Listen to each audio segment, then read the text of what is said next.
고기차 모루 불이타 논다 간달만 두낫 야기 도루 이루가 para y honra para y gloria abiba y islasen para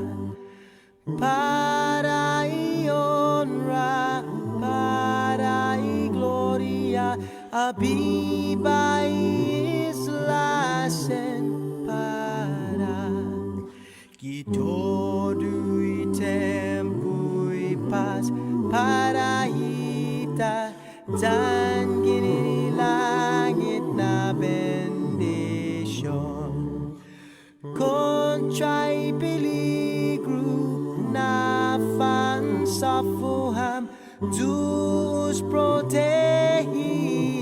languam contra y peligro na fan sa fuham Deus protegis languam.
Hey, good morning, Guam. Good morning. It's Monday, Sabrina. Good morning, everybody. All right, yeah, we're starting it. You ready? Yes, I am. Okay, a lot of messages coming in already. Man, we're gonna have a jam-packed show for you guys. There's a lot of stuff going on, a lot of info to get out to you. It is the K-Wave News takeover of Guam's favorite containing COVID. My name is Chris. Good morning. Good morning, Sabrina. Half a day, everybody. How was your weekend? It was good. Slept a lot and hung out with friends and family. So it was Nice. Good. Did you eat? I ate really well, yes. Good. Good for you. Did you? Yeah, I did. Of course. What did you do? I always eat. Hung out with the kids. We went to the beach. Nice. Watched some movies. Picked some mango. Picked some soursop. Nice. Yep. Funny story. I went down to my party's place in Malolo to pick mango, Mm-hmm. and we had also picked some soursop. So we're loading up the car, and I also had some Siniguelas, and so I put the kids in, and then I took the bag of mango out and I set it down on the grass to kind of arrange all the other fruits that we had. Yeah. Buckled up the kids, and then split, got all the way home. Oh, man. Was taking out all the stuff, and I was like, oh my God, where's the mango? Like, anybody who knows me, I have a weird obsession with mango. And the kids were like, it was one of those like, I thought you got the mango. Oh, I thought you got the mango. Nobody got the mango. So I turned around, and the whole way I was like, oh God, I hope it's still there. Of course, gotta love the South. Pulled up in Malolo, it was right on the side of the road, right where I left it, whole big bag of mango. Awesome. So that renewed my faith in our people this weekend. All right, let's go. Don't ruin it, okay? We're starting off on a good note. It's Monday. The show is proudly brought to you by Calvo Enterprises, Ambrose Inc., IT&E, Coast 360, and the Bank of Guam. Like I said, a big, huge show for you guys this morning. We'll start it with a dive into the day's COVID-19 headlines from the KUAM News team with the very latest. Sabrina Salas-Mantanani. Good morning, Sabrina. Alfadane, good morning, everyone. The number of COVID-19 cases went up by 3 over the weekend, bringing the total number of cases to 185, 5 deaths, and 168 recoveries, and 12 active cases. Child care facilities will be allowed to reopen starting at 8 o'clock today. According to the latest guidance issued by Public Health, child care facilities can reopen, but at no more than 25% occupancy rate.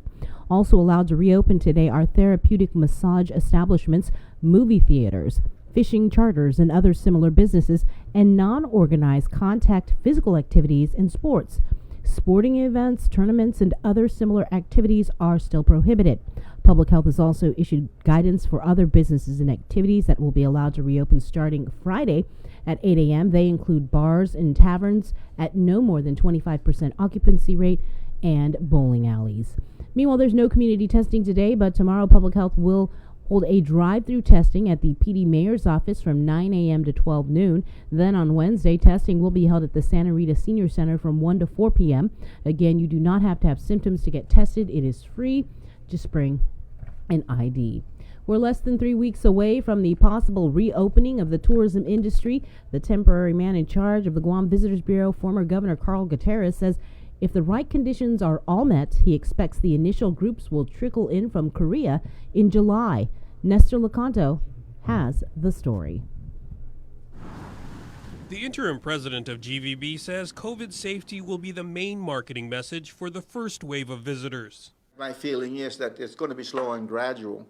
And as they come in and they go out in 3 or 4 days, and we monitor, and our people that are represent us in Korea, for example, because that's our first group of people coming in that's not a hot spot right now. So we're going to use those first group of people coming in as part of our selling point.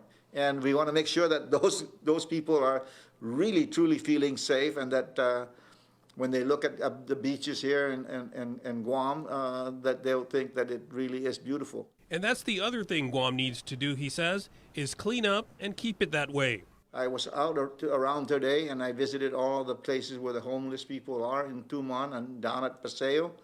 And that's a problem that we need to solve quickly. Gutierrez says it means holding the property owners accountable where the homeless gather and then finding work for them like cleanup crews. But for the long term, he says, Guam should begin to reimagine the market and begin to make a shift from the low-cost carrier passengers to the big spenders. The reimagining is that if you're a $300 a night hotel, you're going to fill it up with $300 a night paying customers.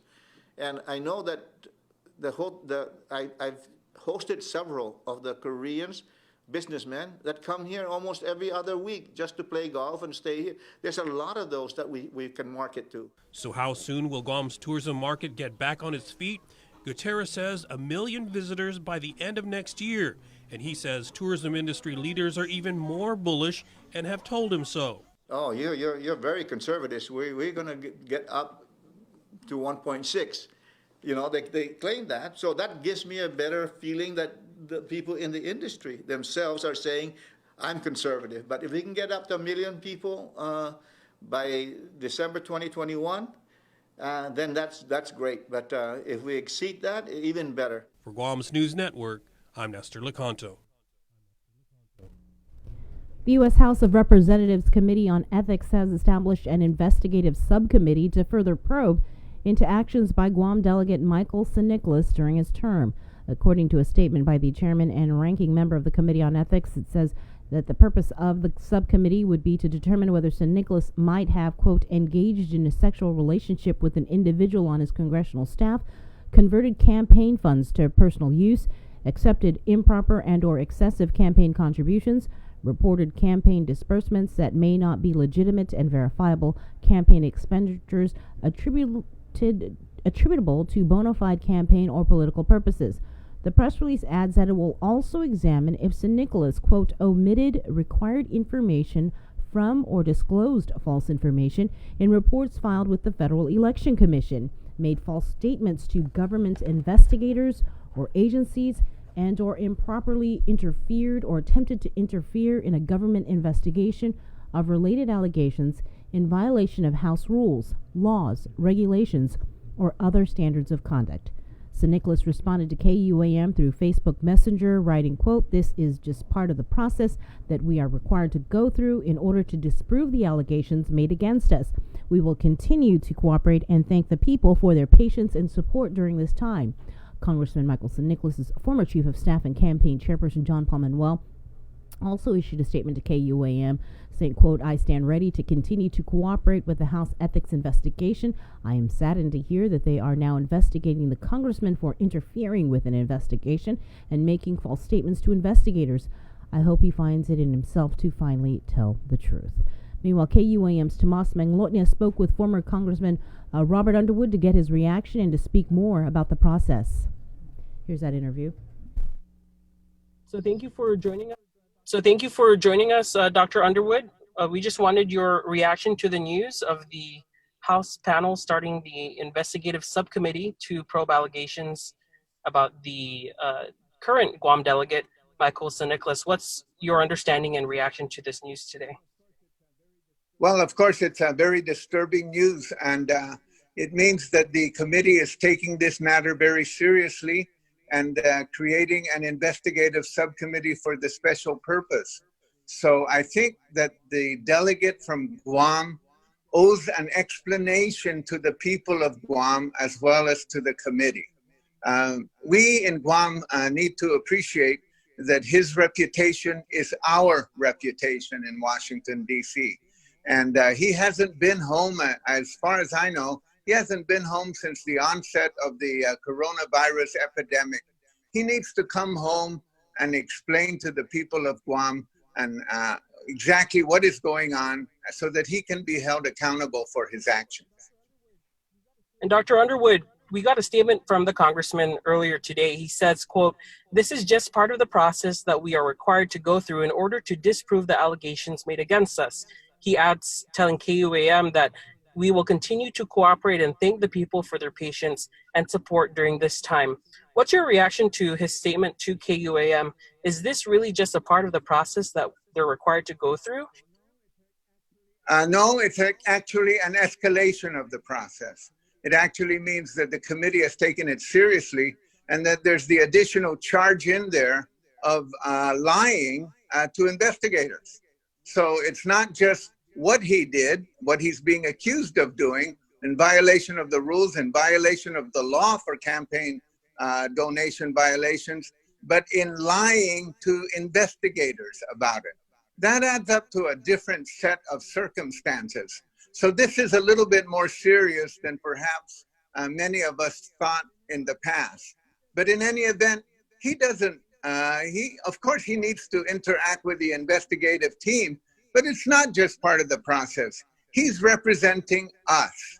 He is Guam in Washington, D.C. He needs to come home and he needs to explain to the people of Guam what he did, what he's being accused of, and how he's going to respond. And are you aware of any moment in Guam's history, or even in the Marianas history, where this particular type of development has happened in the past? I know that people have had ethical charges against them in the past, but I don't know that they came this far.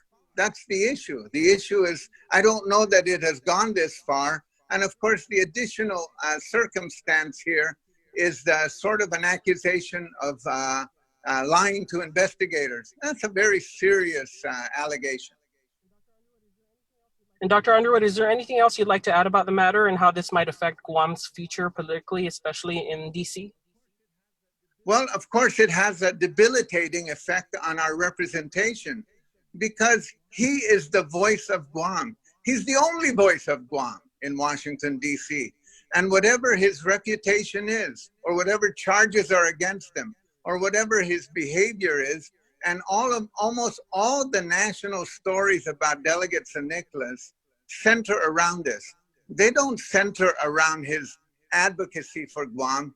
Almost all the national issues center around allegations of his misbehavior or his absence in congressional votes or his spending habits as a member of Congress. That's not a good sign. He needs to be held accountable for those things, and he needs to come home and explain it to us, not through statements, not through Facebook postings, but through live interaction. We now bring in Tomas Manglotnia. He joins us live from Saipan. Hi, Tomas. Good morning, Bree and Chris. Here's the latest from the Commonwealth of the Northern Mariana Islands. In a press briefing last Friday, we asked Governor Ralph Torres his response to members of the Sinamay legislature from both parties who say that there's a disconnect in communication amid the pandemic on the local level. Here's his response that we asked at a press briefing last Friday. Take a listen. Hi, Gov. Good morning. I just wanted to ask your comment. We've heard from multiple members of the legislature that they feel that they're being kept out of the loop. This is something that Representative Yumul told us on record the other day when we interviewed him about the AG's letter. They say that there's a disconnect between communication with the executive branch and legislative branch. Would you say that's a fair characterization? And what's your thoughts on those statements? Okay, well, there's a lot of, I want to thank Congressman Yumul for his comment. I guess there's so many issues going on with COVID. So if there's any concerns, my office is always available. I'll be happy to meet any and all of them. So in terms of what documents, I mean, I'm available to provide any documents, and if that's so, then I'll be happy to make an appointment and time for Congressman Yumul and can come into the office, and we'll meet with him. I'll meet with him and address whatever information or shortfall of communication that needs to be updated. And who on the legislature is in communication or on the COVID-19 task force? It's also understanding yesterday at the House session, it was mentioned that Sheila Babata was on it for just 2 hours and then was taken off the task force. So what does communication look like, and what was the case with Representative Babata's participation and then no longer being able to participate? Okay, so again, when we created the task force, one member of each house is appointed to represent the House. Speaker appointed Congressman Joe Itubus. And so that's who the House has been represented at the House, is Congressman Joe Itubus. And so in the Senate, I believe it was Senator Sixto Igisomar. And so Representative Babata was on it officially before, but taken off?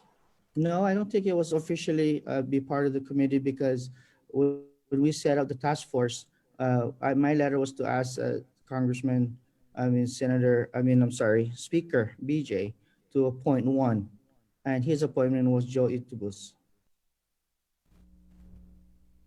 At an update from the Department of Labor, their June 10 press release says that the CNMI Department of Labor would like to inform the business community, government agencies, and the general public that it will host a virtual conference from 9 a.m. to 10 a.m. via Zoom on today on June 15th. The virtual conference will provide an update on the status of the pandemic unemployment assistance and federal pandemic unemployment compensation programs here in the CNMI, and will also feature the general guidelines completing phase 1 and phase 2 of the program. Because of the Zoom meeting has a limit of 100 participants, the CNMI Department of Labor will be streaming this virtual conference live on Facebook through the CNMI Office of the Governor's Facebook page. And some clarification from the Saipan Hospital CEO. From this point on, the CNMI's COVID-19 recovered cases count will no longer be reported on the Commonwealth Healthcare Corporation's public dashboard. Hospital CEO Esther Muña told media at a briefing on Friday. Muña says that they consulted with the CDC, citing some new studies out of South Korea, and confirmed definitions for infectious and non-infectious cases that make defining a recovered patient less clear. She adds that they will continue to respond to media inquiries on any specific aspect of the reporting. And here are the latest numbers from CHCC's dashboard. We remain in the CNMI with a cumulative number of COVID-19 cases at 30 with 2 deaths, and some updated numbers as of June 14th for specimen collection from the Community Testing Initiative. So far in Saipan, 7,155 residents have been tested, 458 residents have been tested on Tinian, and 556 residents have been tested on the island of Rota. Bringing Chris up the latest making news here in the CNMI. Hey, Tomas, are you still there? Yes, I am. Yeah, I wanted to just, good morning. I wanted to follow up with you. I know that you had left messages with the congressman and just checking to see whether or not you got any additional comment from him. Yes, and so as you know, Bree, over the weekend when this news broke, we reached out to Delegate San Nicolas's Washington, D.C. office. We also reached out to his personal Facebook account and his official delegate Facebook account, and that is where he responded with that statement, which I believe he also distributed to the other media. Mm-hmm. And so we're waiting to hear if he's going to agree to a phone interview or a Zoom interview, which we've offered repeatedly. It's also worthy to note that we also reached out to the U.S. House Ethics Committee for comment beyond the statement, and we're planning to do that through the week as well. But as of now, San Nicolas continues to communicate through Facebook Messenger. All right. Well, thanks a lot, Tomas. No problem. And of course, we'll have more on prime time. Okay. Back to news here on Island. Lawmakers head back into session at 1 o'clock today, during which they are expected to vote on several bills, including legislation that would give GovGuam employees a choice for their health insurance carrier, and Bill 367, which would create a program to pay eligible families up to $500 in financial assistance as a result of the COVID crisis. The Leon Guerrero Tenorio administration pledged to use CARES Act funding, which led to debate on the floor last week about whether the bill is even needed because federal funds are going to be used and lawmakers cannot appropriate federal monies. On Friday, lawmakers discussed legislation introduced by Senator Mary Torres. Bill 162 would terminate the parental rights of rapists if found by clear and convincing evidence of committing sexual assault resulting in the conception of a child. Again, session is scheduled for 1 o'clock this afternoon. In national news, there's a notable rise in new coronavirus cases in several states. Daily highs recorded in Texas, Florida, and California. More than 2 million Americans have been infected. U.S. deaths now exceed 115,000. Janet Shimlian is in Houston. This is the COVID-19 team at Houston's Methodist Hospital, where they've seen a 40% increase in cases in recent weeks, and intensive care units are 85% full. We've already uncorked the genie. We got our wish, which was to end the home quarantine orders, and now we're seeing people treat that as if COVID-19 is no longer an issue, and that's far from the fact. As Texas restaurants reopened at 75% capacity, cases are rising in more than 22 states. Florida is among them, where Miami's beaches have reopened, as the state today reported 2,500 new cases. Manny Bjorkis is there. Dan Gelber is the mayor of Miami Beach. He says if crowds grow too large and cases spike, the beaches could close again. We want people to, realize that this pandemic is still here, but we've got to open up our economy. We've got to give people the opportunity to get out there.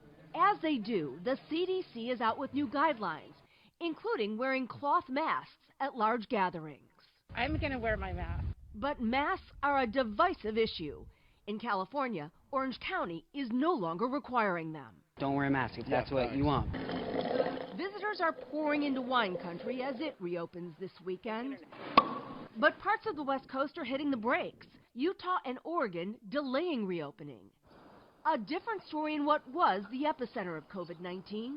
New York now has the lowest rate of transmission in the nation. From the worst infection rate to the best.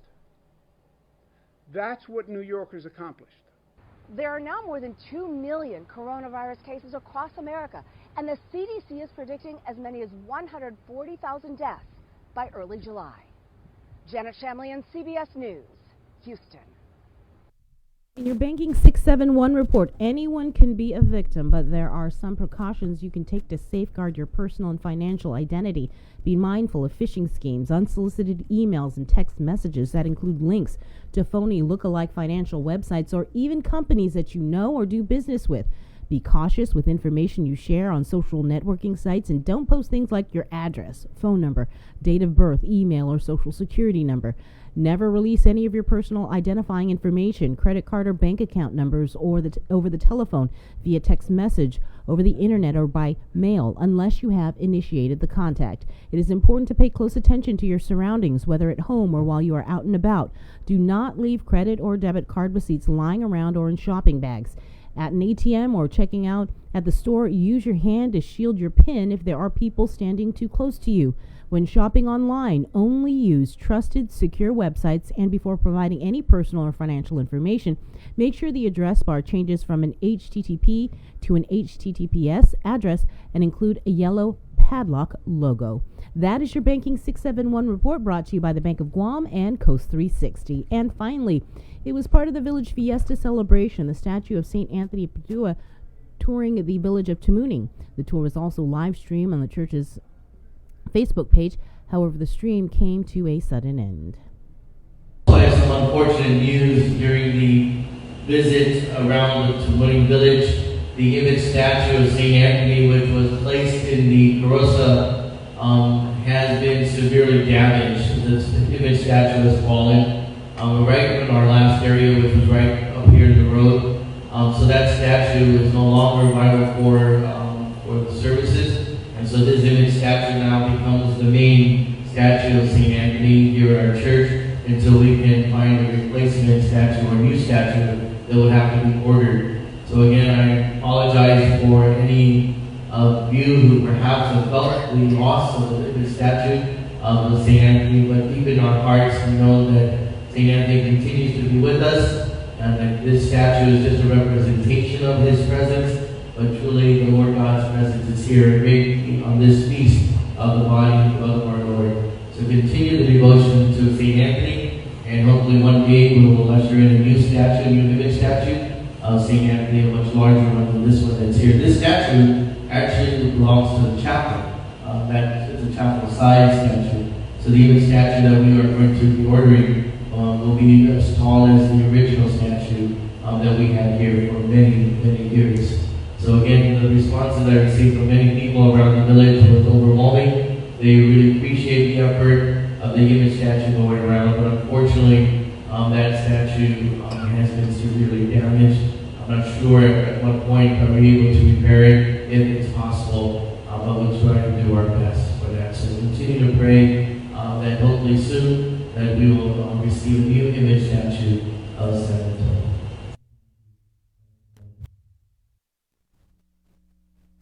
Again, Polly Mike Crisostomo indicated that they would be replacing the statue of St. Anthony. All right, and we actually have Polly Mike on the line here, and we'll bring him up. Good morning, Polly Mike. Hey, good morning, Chris and Sabrina. Good morning. Well, thanks for coming on, and I guess just take us back, that video. Yeah, wow. Very unsettling. I forgot to throw a disclaimer before we played it. I wanted to put that especially for a lot of our more faithful viewers. We're about to play a very graphic and disturbing image of that statue falling. I mean, I showed it to a couple of my aunties yesterday, Polly Mike, and they're like, oh yeah, Viva San Antonio, and they're watching. It's like, oh, whoa. Yeah, it was very disheartening, to say the least. But yeah, so go ahead, let me know when you're ready. Go ahead and just take us back to the prep to when it happened, the aftermath. Sure, we began, it was the intent of our church to bring the statue, much like Sentiment and Cumberland went around, only because, again, of the COVID-19, and we aren't allowed to do our processions. So we decided to bring the image statue, and we were all encouraged by it. And we secured the statue on a base on the Carosa. It was very much secured and on a flatbed, and we proceeded to go through the streets of Tamuning. And at 3 o'clock, we started to go towards the on Jonestown and places like that, and people were outside waving and throwing flowers, and it was wonderful. One woman and her son, the woman was in a wheelchair. She was in tears that this image statue would actually be traveling through the streets on her area, and it was just a wonderful feeling until we got to the Oka area, where the roads there were very, very, very damaged and severely almost unapproachable. But the truck just kept tossing and kept going up and down these bumps and going into potholes, and the base of the statue just kept shifting, and it just slowly chipped away into a point where one last bump just kind of triggered it, and it just started to get off its base, and we alerted the driver to stop, and when he did brake and stop, that's when that force of action, and if you can see in the video, that force of action caused the statue to just topple over. Is there any way? Go ahead. Sorry. So we were at that point, we were all in shock. No one moved for a few seconds, maybe a minute, just to kind of absorb, like, is this really happening? And it was a beautiful day, and everything as it started.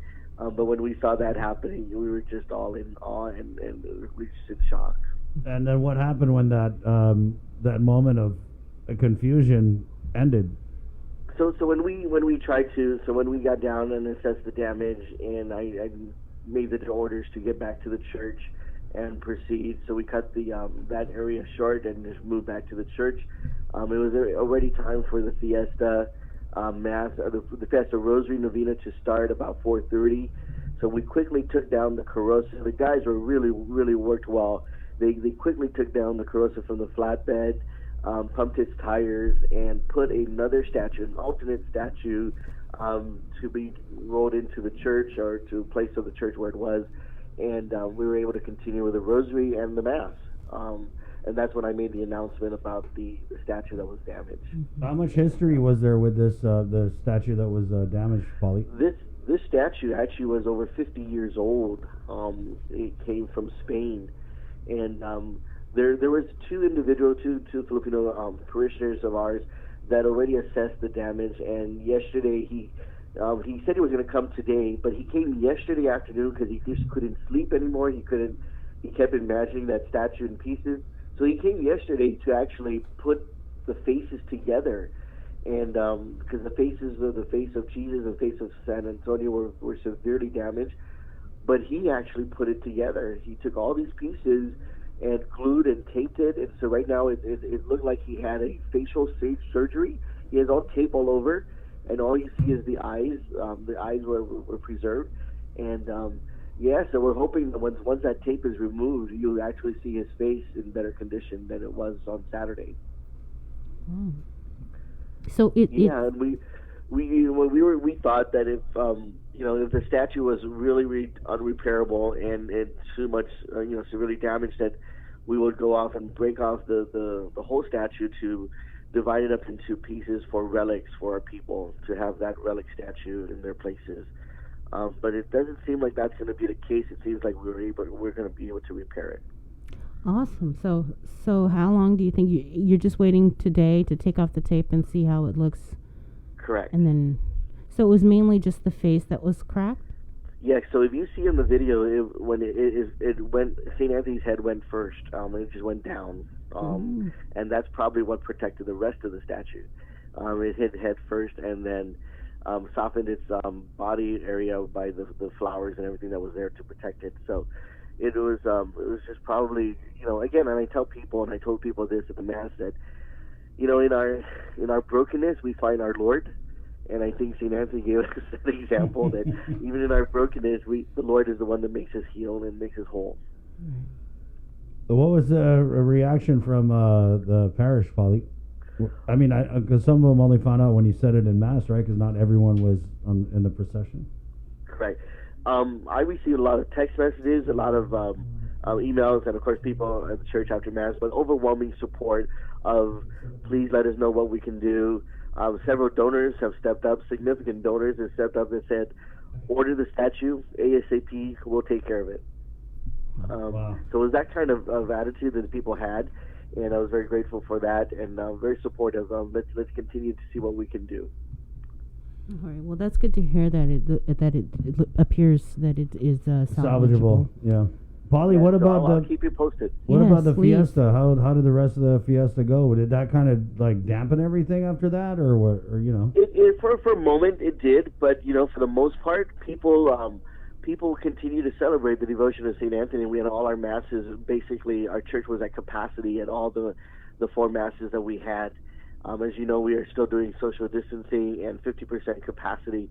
So we had to open up our chapel and our children's church room, which is like our cry room, and for overflows. So people were still coming to pay tribute to the image statue of St. Anthony, and we had another statue outside as an alternate for people to come and venerate. Mm-hmm.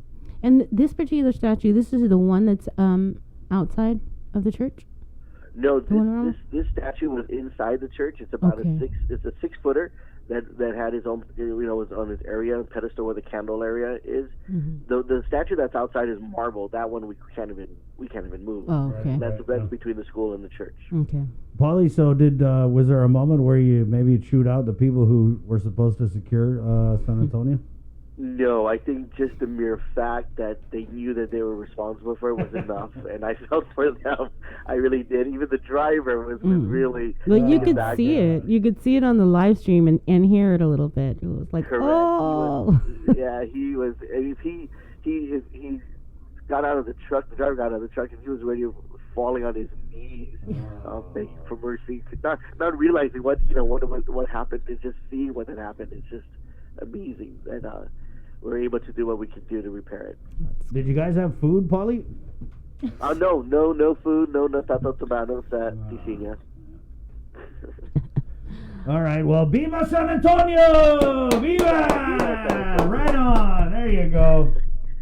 And I look forward to some of those mangoes, Chris. Yeah, you got it, Polly, of course. I'll make sure to... Have a good day. I'll make sure to secure it good.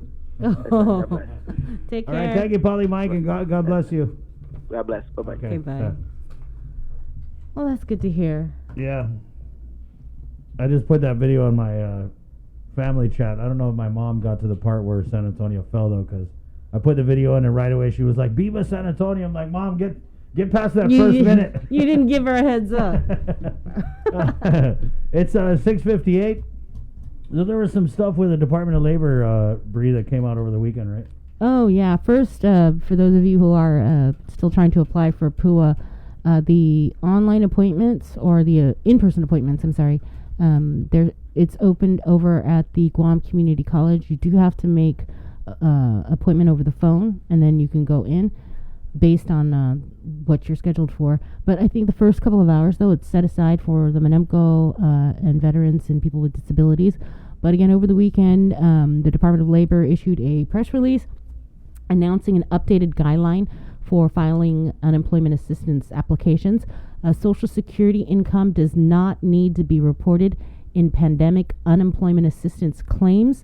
Though some Social Security income is taxable, it will not count as earnings in your weekly unemployment certifications. Again, this is from the Department of Labor.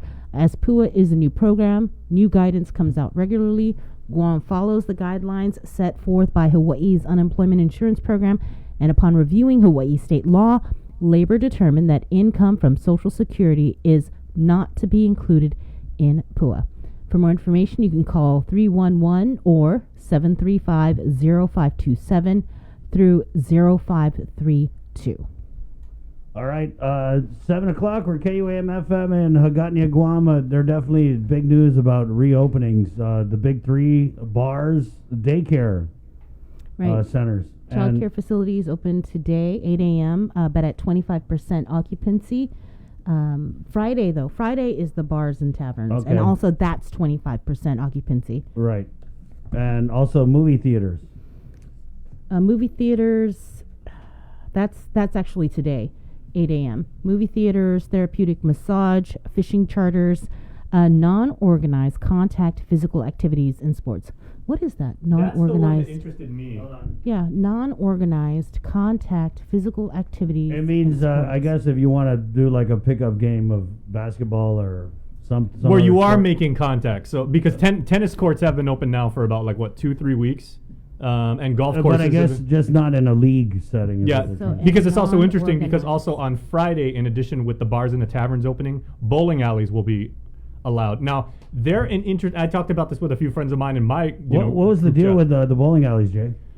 Well, I mean, it's interesting because obviously that is not a contact sport, and by its nature, you I are beg very to- socially I distant. beg to differ. I turned that into a contact sport. Oh, okay, you go hardcore bowling. Is this basketball, like if, like for example, elite, can they open non-organized contact because it's organized? I would think so, but activities. okay, but getting back- Jiu-jitsu, can that open? Getting back to the bowling alley, non-organized. That's so- also really interesting because typically it's socially distant, but there's typically a lot of people in a bowling alley because you have so many lanes. Also, Right. unless you bring your own gear, I don't know how they're going to do this. I mean, it would be wonderful if we could talk to somebody from like Central. Someone from the bowling alley. Yeah, because I mean, you're getting the used balls, and someone was like our coworkers. Jay, wife share. I don't think you could say used balls this early in the morning. Oh, okay. Well, the shoes, the equipment, and everything like that. There's I mean, going to be that- a lot of sanitization, I'm pretty sure.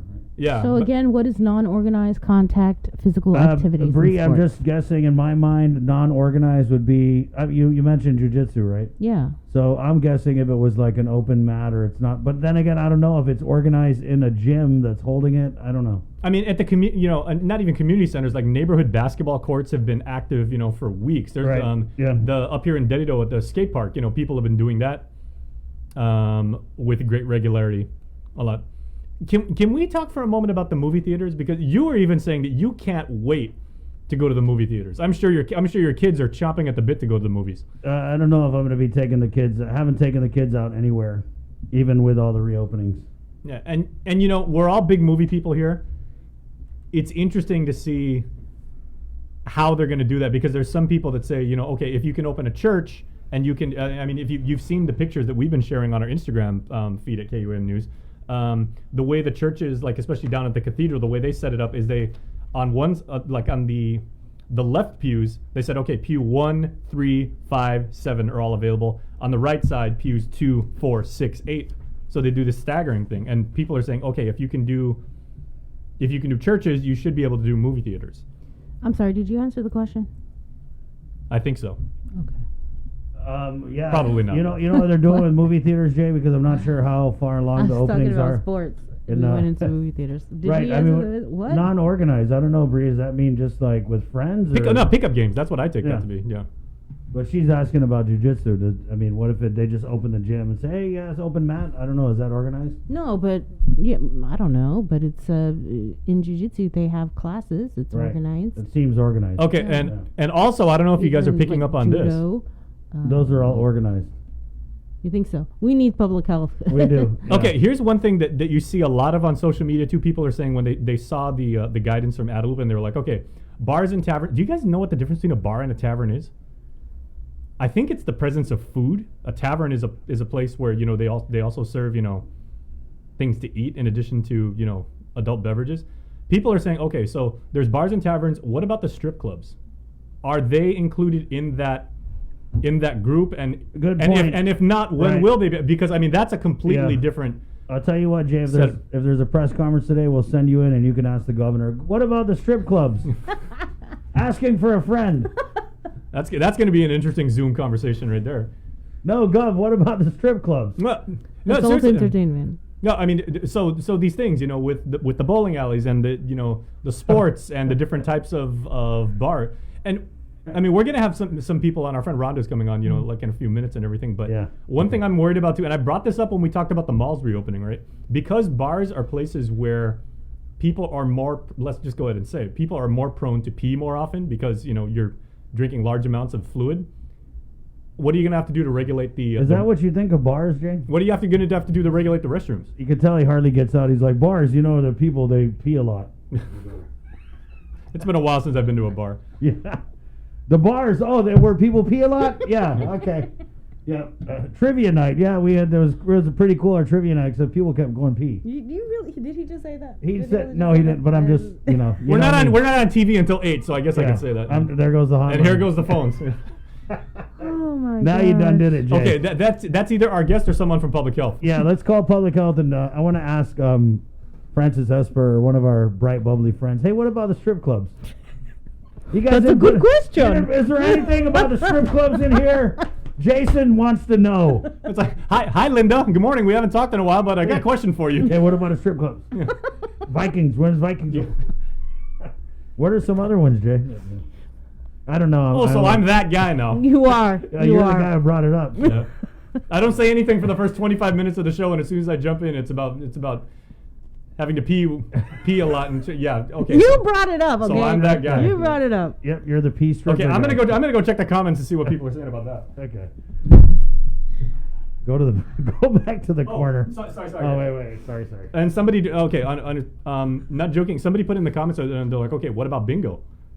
Bingo, of course, was one of the suspect places where one of the clusters apparently originated, and that is a very time-honored recreational activity for our people here. So, I mean, that was not mentioned. Right up there with strip clubs. Yeah. So. I mean, I guess depending on how aggressive the bingo is, you could consider it a contact sport. Aggressive. No, you ever seen it? You ever been to some bingo? Yes, I have been to bingo. Bingo places can get really tense. With my mom and dad and my aunts. So, especially if you falsely yell bingo. Oh man, you're right. It's tackle. And it's more sophisticated now. Like they have these little electronic card things or little mini computers that you play bingo on. It's really cool. Well, one comment that is popping up: people are using the laughing emoji apparently a lot, and I'm assuming that's either at me or because of me. So one of my friends I'm gonna just go back and messaged stop bullying Jason. So thank you. On that note, we'll take a quick break and we're gonna come back. You can't be bullying him if he's the one who brought it He up. walked into it. He walked into it. Okay. He's like I want to know about the strip clubs. I know. It's like high school all over again. Okay, bye. Hey, we'll take a break. We'll come back with more of Containing COVID next on Guam's Favor. Good morning.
Panogit sa moru purita nonda kantai mantunat nyagi toru ilugar para ion ra para I gloria abibai islasen para honra, para y gloria, aviva islasen para que todo y tiempo y paz para ita dan gini langit na bendición contra y peligro na fansafuham to. Keeping you informed, KUAM News brings you Banking 671, brought to you by the Bank of Guam, the People's Bank, and Coast 360 Federal Credit Union. Together, we thrive. KUAM News COVID-19 Takeover on I-94 FM is presented locally by Ambrose Inc. GU Self-Storage, conveniently located near the Harmon McDonald's. We offer affordable rates, online payments, and auto bill pay for your convenience. Plus gate access daily from 6 a.m. to 9 p.m. Call us today at 648-7867 for more information. With the new challenges we're all facing, First Hawaiian Bank wants to make sure you have access to your financial world. With FHB Online and our mobile app, we hope to make banking the least of your worries. Visit fhb.com/digital. We hope that you and your loved ones are safe and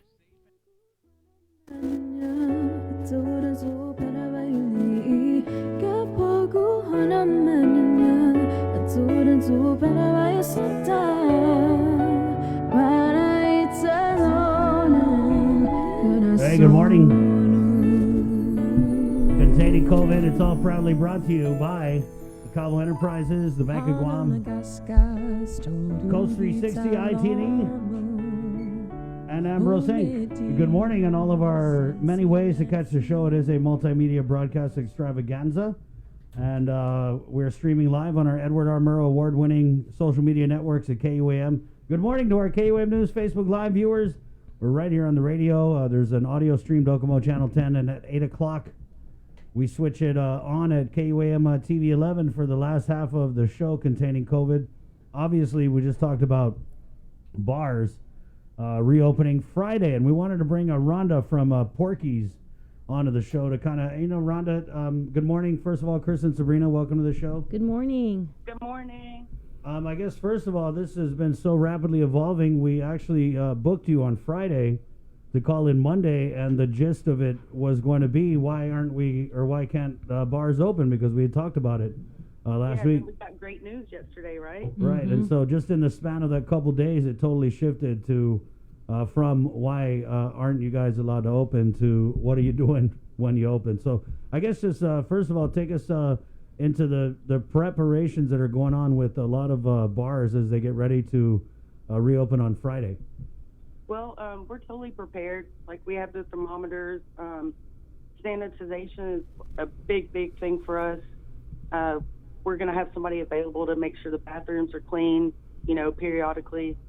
And we've actually added extra seating, so you have more room to social distance now at the bar than you had before.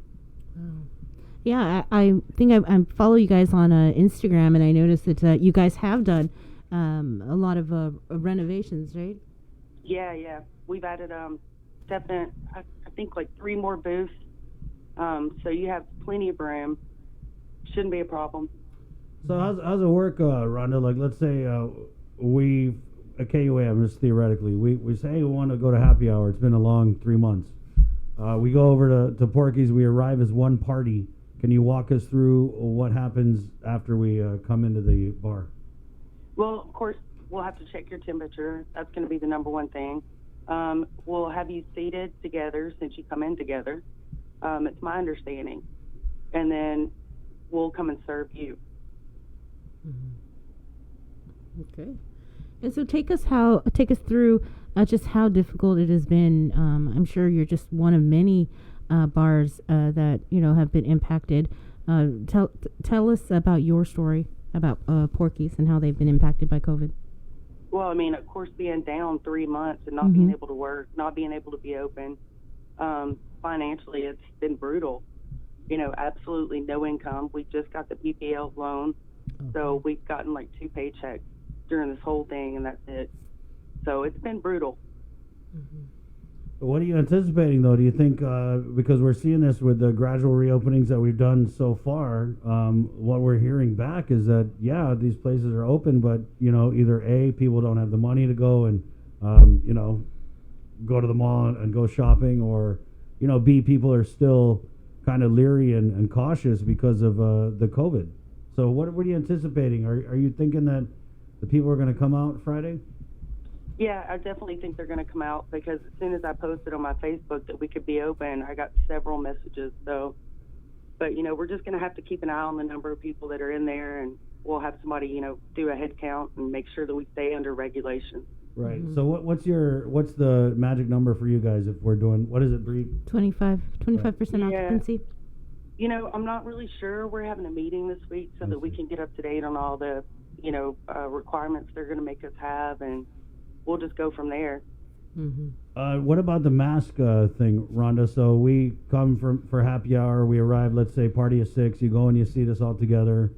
When and how often do we take off the mask? When do we put them on? Yeah, like I said, I'm going to have to verify all this, but it's my understanding that if you come in together and you sit together, once you're seated, you can take your mask off, as long as you're appropriately distanced from the other patrons. And then what about if we get up to go to the mask? Go to the bathroom and all that? You'll have to put the mask back on. Okay. All right. So What about go ahead. You basically come in with the mask. When you're seated, you take the mask off. You have your drinks. You get up to go to the bathroom, or even are you guys doing the pool and stuff that you normally do? The pool table's there, so I would assume that it's acceptable. This is something that we're going to have to figure out. We still don't know. We had no idea that we were going to be back open. They didn't tell us anything, so we're still trying to figure it all out, but we'll definitely, find out. Rhonda, looking at the regulations that came down, was there anything in there that you guys didn't think of already that you're now going to have to prepare for in the week that you have before you open? No, we've been ready for this since day one. I mean, the day that they told us we had to shut down, we started making, buying bleach, having hand sanitizer, masks. Like, we've been prepared. Was there anything in the regulations then that you thought was unreasonable? I think everybody's just trying to figure this out as we go. Stuff like this has never happened before, so who's to say what's right and wrong? You just have to figure it out. Right. Have you heard anything about the strip clubs? No, I have not. I was laughing earlier. I'm asking for a friend. I have no interest in it. I'm a family man. You're asking for Jason. Yeah, I'm asking for She knows.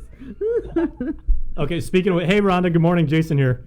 Hey. Hey, I was just wondering one thing, because I know when we were at the height of the pandemic, the people are calling it the lockdown or whatever.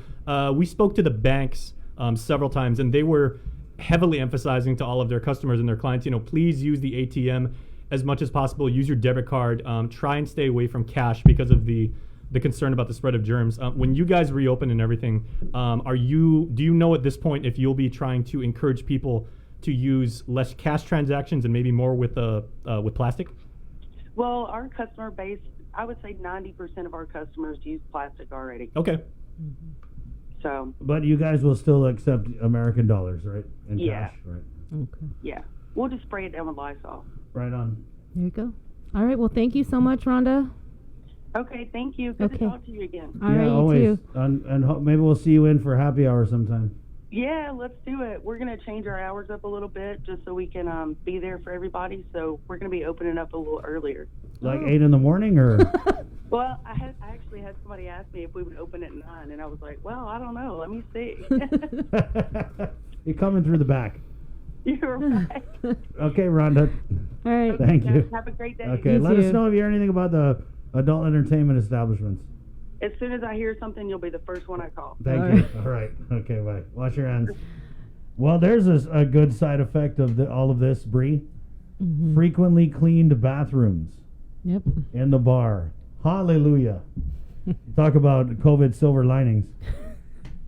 Yeah, so there's just it's kind of, I was thinking before we went on, how do you feel about all the reopenings? Do you think that the government of Guam has done its part? Because I remember when we started to talk about reopenings, they had talked about a process where they were going to reopen something, they were going to monitor it, they were going to check on it, and it was okay, then they were going to reopen something else. Are you confident that's what's been happening, or does it just seem like we're reopened this week, next week we're going to reopen that, next week we're going to reopen that? I think if we're getting advice from the Physicians Advisory Group, and they're the ones who are having these weighted discussions, and if that's their recommendation and all the businesses follow the guidelines from the Department of Public Health, then we can only hope, right, that everything will be okay. And for patrons, as long as they follow the rules as well with wearing their masks, we can all pray that we're going to be all right. All right. 719. We got Lynn here with a question about unemployment. Of course, Bree is our resident unemployment expert. Oh, come expert. on now. So, Lynn, good morning. Thanks for joining us. Lynn. Good morning. Lynn, Good morning. Yeah. So, what was your question? I'm Sabrina. My question today is, I have a family member that's been under SNAP benefits for, way before this pandemic kicked in. Mm-hmm. And they're concerned because they're hearing that if they file for unemployment, Mm-hmm. they're concerned that they're going to be terminated from their medical insurance. Do you guys know if that applies to the people that's been under SNAP benefits before this pandemic kicked in? Yeah, I would not know the answer to that question. Do you know, Chris? You know what I do know is we're going to get Tess Archangel from Public Health on the show, I think around 9 something. And you know what? She definitely knows. Yeah. Can you Okay, just well- post your... Do you have access to Facebook, Lynn? Facebook, yes. Yeah, okay. Can you post your question here in the comments so that when Tess comes on, we can ask it? Or just I message... will. Go ahead. I will. Okay, Thank you okay. so much. I just wanted to inquire because my family member doesn't have a phone. So, Wow. they just, they're so concerned. They decided not to file for unemployment because they're scared they might lose their benefits for medical insurance and food stamp benefits. Mm-hmm. And they've been under the program for about 2 years already. So, they're just panicking that they Right. might lose those benefits and they would not have any source of medical insurance, and which, they're always going through medical. Yeah. So that's the thing that I wanted to find out for them. So any help would be, greatly appreciated. As Of course. always. Right. We'll get an answer for you when we get Tess on. Thank you Let so me just much. write God that. bless. Be safe. And like you always say, wash your hands, Chris. Wash your hands, Lynn. Have a good day. God bless. See you at Bye, the be strip safe. club. Bye-bye. Okay, bye. Yeah, I think somebody else had mentioned the issues with SNAP last Friday. I think I had a conversation with somebody about that. Right. So I'm glad that Tess is actually going to be coming on to give an answer. Here. We're just waiting on a phone call. But thanks, Lynn, for calling in. Again, Tess Archangel, she actually runs the SNAP program over at the Department of Public Health. And like Chris mentioned, she would know all the answers. And I mean, I know that she's also in charge of the Programan Salapi Idzudin I Tautau. And last Friday was the deadline. So for those of you who are watching and you have questions about that, go ahead and post them in. And we can also ask Tess to provide some answers on the status of the Programan Salapi Idzudin I Tautau program. And if you did apply last Friday when the deadline was, you do have until June 30th to submit the required documents. Chase, did you want to say something? Okay, I was going to say, really good comments so far. A lot of people are actually asking about the stimulus payments. People are chatting amongst each other and saying, again, this seems to be a recurring theme, and they're saying, it's the second payment. I haven't even got my first one yet. Mm-hmm. This is the EIP? Yeah.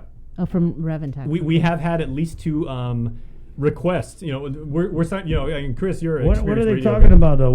There's only one stimulus. The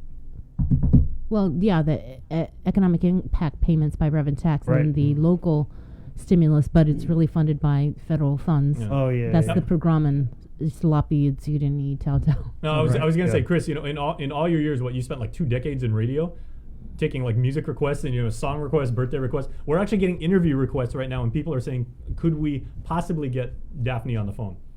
Oh, yeah, to talk about we that? got something with Daphne, Reventax. Bree, do we want to do that now? Or Sure, were you waiting for somebody? Yeah, let's go. We'll go to the phones real quick. We're going to get Jill from the Guam Football Okay. Association on. We got the picks? Yep. Okay. So, big news for the GFA. And let's bring Jill on. Jill, long time. How you doing? Oh, Hafide, good morning. Thank you for having me. Oh, no. When I saw the release, I was like, we got to get Jill on because it's the first time I heard of any, I guess, organized sports sport to Right. start back up, right? Jill, when I saw the pictures, I was like, wow, these must be from pre-COVID. And then I saw the refs with the masks, and I was like, oh, wait. No. Okay. So, that's how you know. Yeah, tell us exactly what's going on with the Guam Football Association and resuming of soccer. Okay. Yep. So we're actually, we've limited our operations. So we wanted to start with training for our national teams.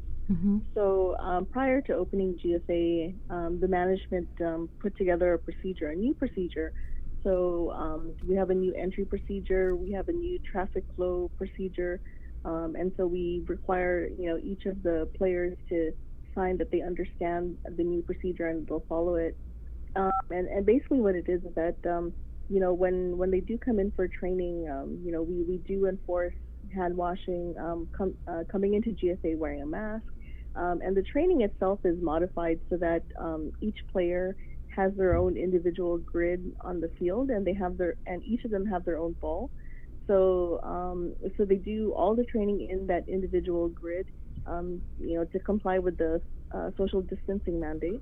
And then, of course, the coach, walks around to make sure that, they're doing things properly, and also giving them homework to do at home as well. So yes, I mean, we just wanted to, get them back on to feel how it is on the pitch. They've been doing homework, but then also, we do need to prepare in the event that, our leagues or even international tournaments come back, and we wanted to make sure that everyone was prepared. So it's mainly each player has their individual grid to practice, and is there any interaction between the players? Not how we've had training in the past, where we'd had like small-sided games, or we do like maybe one-on-one with a goalkeeper. So yeah, at the moment, they're just within their individual grids. Yeah, so like no passing of the ball to each other or anything. A lot of it is to get them accustomed to footwork on the actual pitch that they would play on, that sort of thing. So yeah, so there isn't the previous type of training that we've had just yet.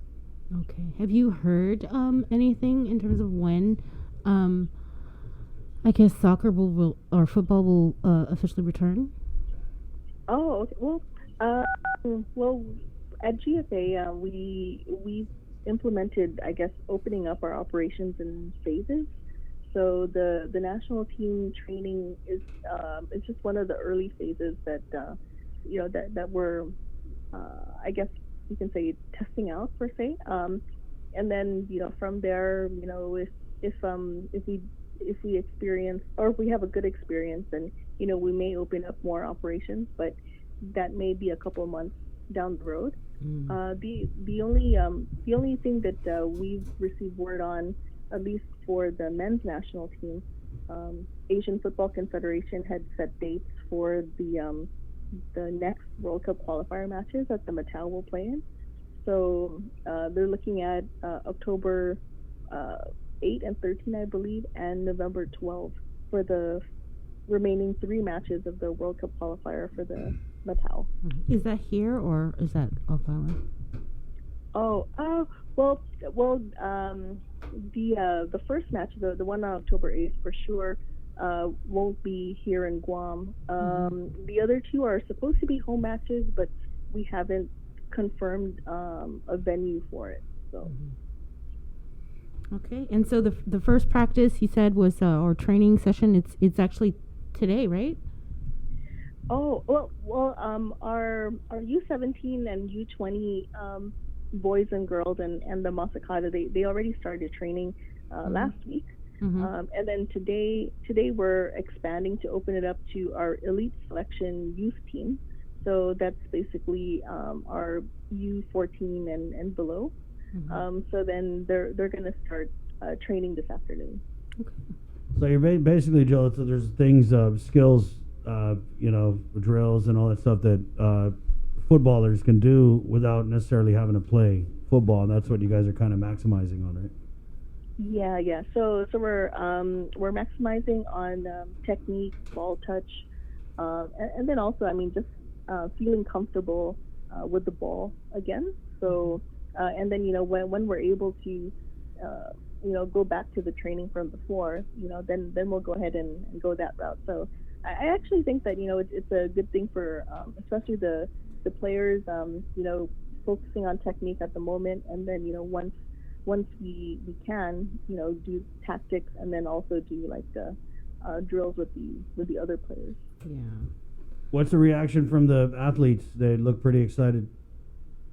Yeah, I mean, just watching them, when they're training, I mean, a lot of it is, they really wanted to come back onto the pitch, and they're very happy to have that opportunity again, even though it's, limited. At least they're back on the turf, getting a feel for it again. And a lot of them have been doing these drills at home as well. So then, also seeing, the progress of their peers as well. So, our technical director, he was saying, he's like, you can see who's been doing their homework, basically. So, yeah, but yeah. So nobody's been doing their homework, right? Oh, no, actually, yeah, and the coaches do keep them accountable because, they do have to submit videos as well from home. So, then the coaches can also, make sure that they are doing their drills at home.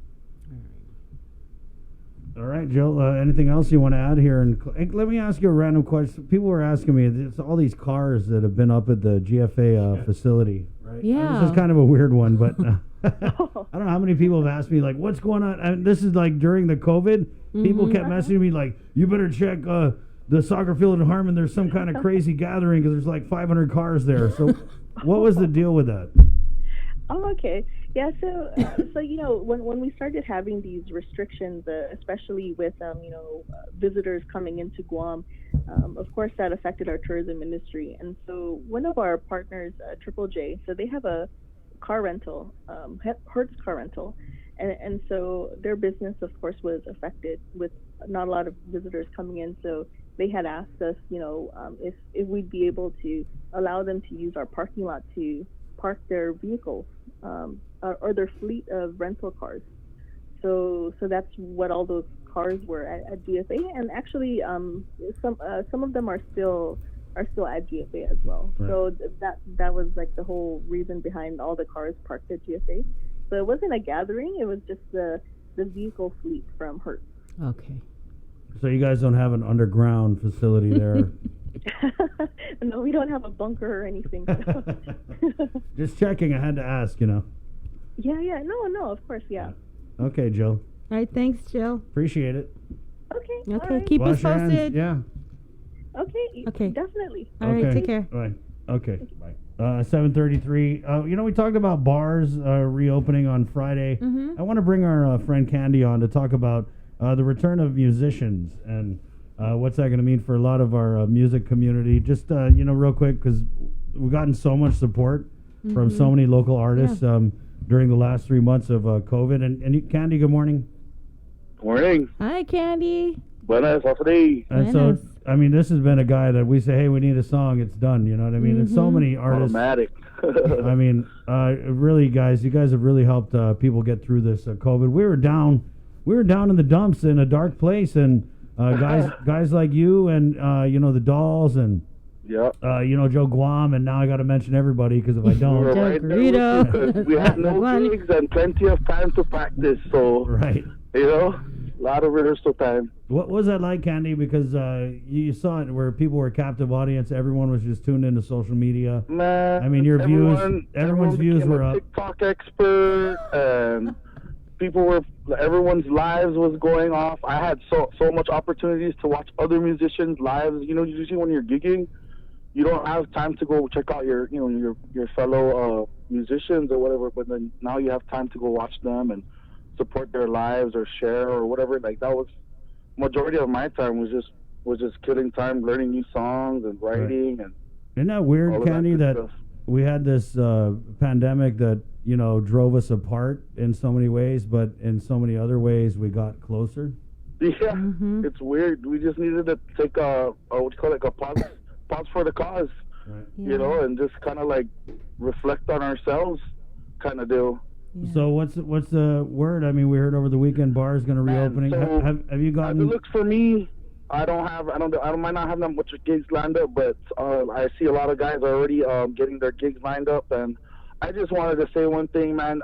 When this whole thing started, everyone was displaced, but as a musician, there's no fallback, there's no insurance, if you don't have a gig, you're, you know, just like a person working at a bar, you're out of work, you know. So, and I was excited to hear all of this, you know, that we're going back into it and the bars are opening.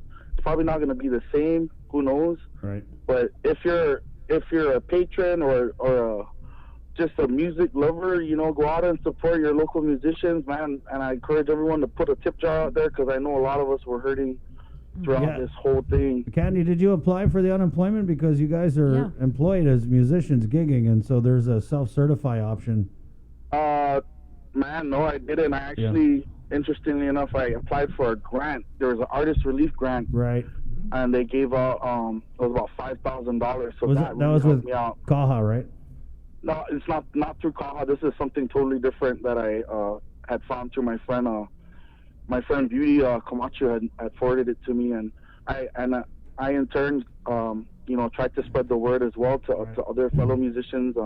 Not everyone got it, but I applied and I got it, and that really helped me out. Good, yeah. So I know Humanities Council was doing an artist grant for. I might just go and apply for that too, you know. Yeah, but yeah, definitely you should try applying for the PUA. What is it? The Pandemic Unemployment Assistance Program. Oh, yeah. I heard there's one. I heard there's one. If you didn't file 2017, 2018, you can apply for it. But then I saw my friend, he applied for it, and the child support kid, I was like, okay. Yeah, you're talking about the EIP. Yeah. Well, you know, I just heard about this news about the bars opening, and as excited as I am, you just have to, like, if you understand the night scene like I do, you know, and I've been around this thing for like half my life or whatever. I don't know, man. It's still kind of shaky, you know.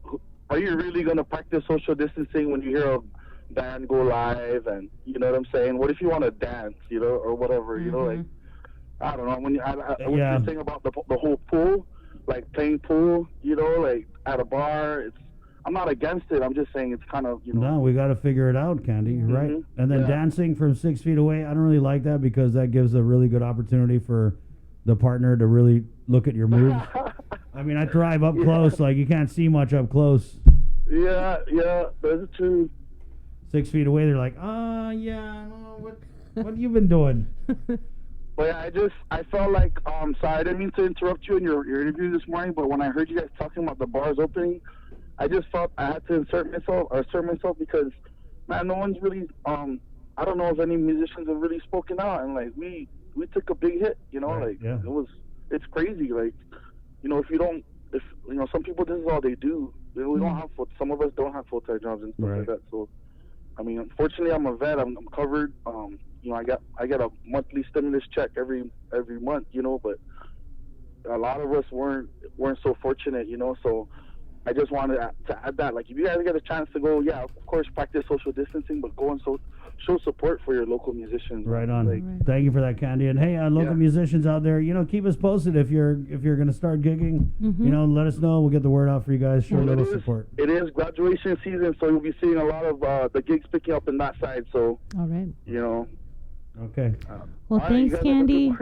Take care. Thank you. Wash your hands, buddy. Always. All right. Stop. Okay. Stop. Bye. 7:39. Yeah, Jay. Okay, I just wanted to add something. I wasn't going to say this when Candy was on, because he's been a good friend of ours, as you said, Bree, for many, many years. And we've always known him. He's a very hard worker. You know, he's played in the local sports community. He's a really good football player. He is a vet. As soon as he finished his active service, he was in the reserve for a number of years. I haven't seen the guy, like, in a while. My mom and I actually ordered Grab and Grub, like, the other day. This big guy gets out of the car. He's like, "Hey, Jace." I was like, "Oh, this is your side hustle?" He's doing that too, you know, and because, you know, the life of a musician, you do it for the passion and the love and for the creativity and, you know, and to entertain others and make people happy. Well, yeah, you definitely don't do it for the pay. Yeah, that is not a vocation that's going to allow you to retire in like 5 years and everything like that, unless you land, you know, some major record deal. So, and, you know, local performers, you know, you get those gigs. They can be very, you know, ephemeral. They come and go.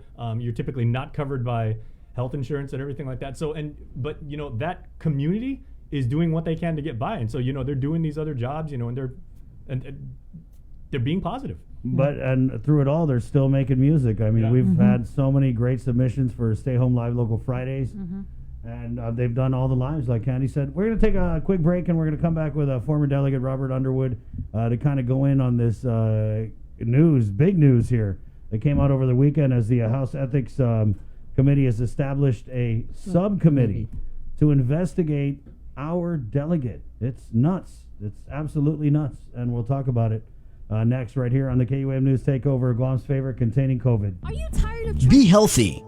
Be informed with ITD.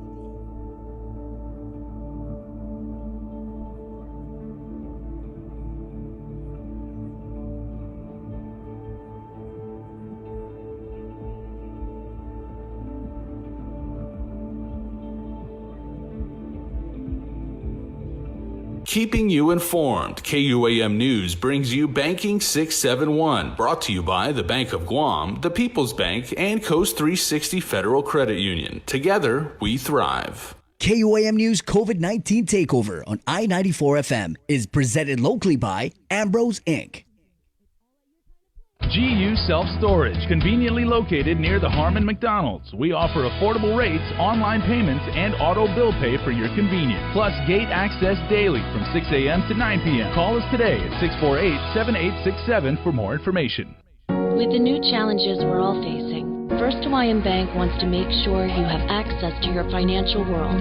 With FHB Online and our mobile app, we hope to make banking the least of your worries. Visit fhb.com/digital.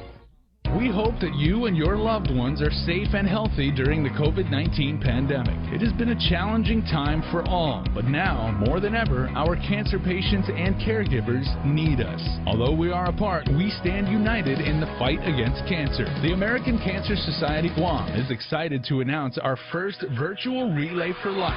Join us on Saturday, June 27th at 6:30 p.m. on KUAM TV 8, as well as on I-94 FM and streaming on KUAM News digital platforms.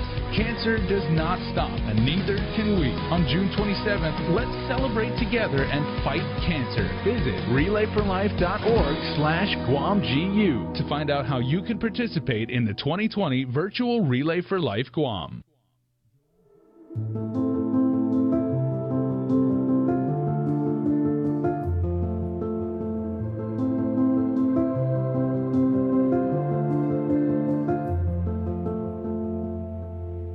It's not always easy trying something new. Sometimes you have to help your loved ones along. Nana is so used to her weekly trips to the bank that going online can be a little scary for her. But her grandson knows that banking online is safer and easier. So he's teaching her how to get started using Bank of Guam's online banking videos. Teaching is one way to show our loved ones we care. Keep your family safe at home and show them how to bank online.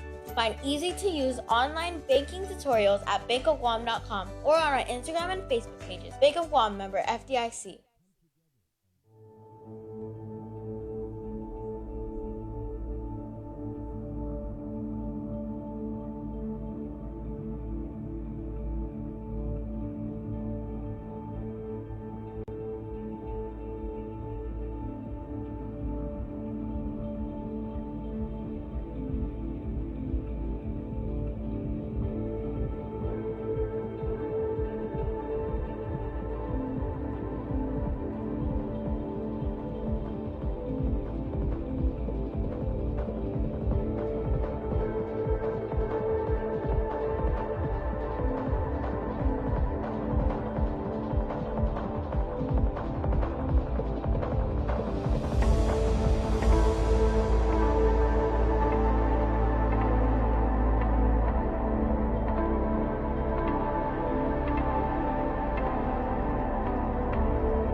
Keeping you informed, KUAM News brings you Banking 671, brought to you by the Bank of Guam, the People's Bank, and Coast 360 Federal Credit Union. Together, we thrive. KUAM News COVID-19 Takeover on I-94 FM is presented locally by Ambrose Inc. GU Self Storage, conveniently located near the Harmon McDonald's. We offer affordable rates on.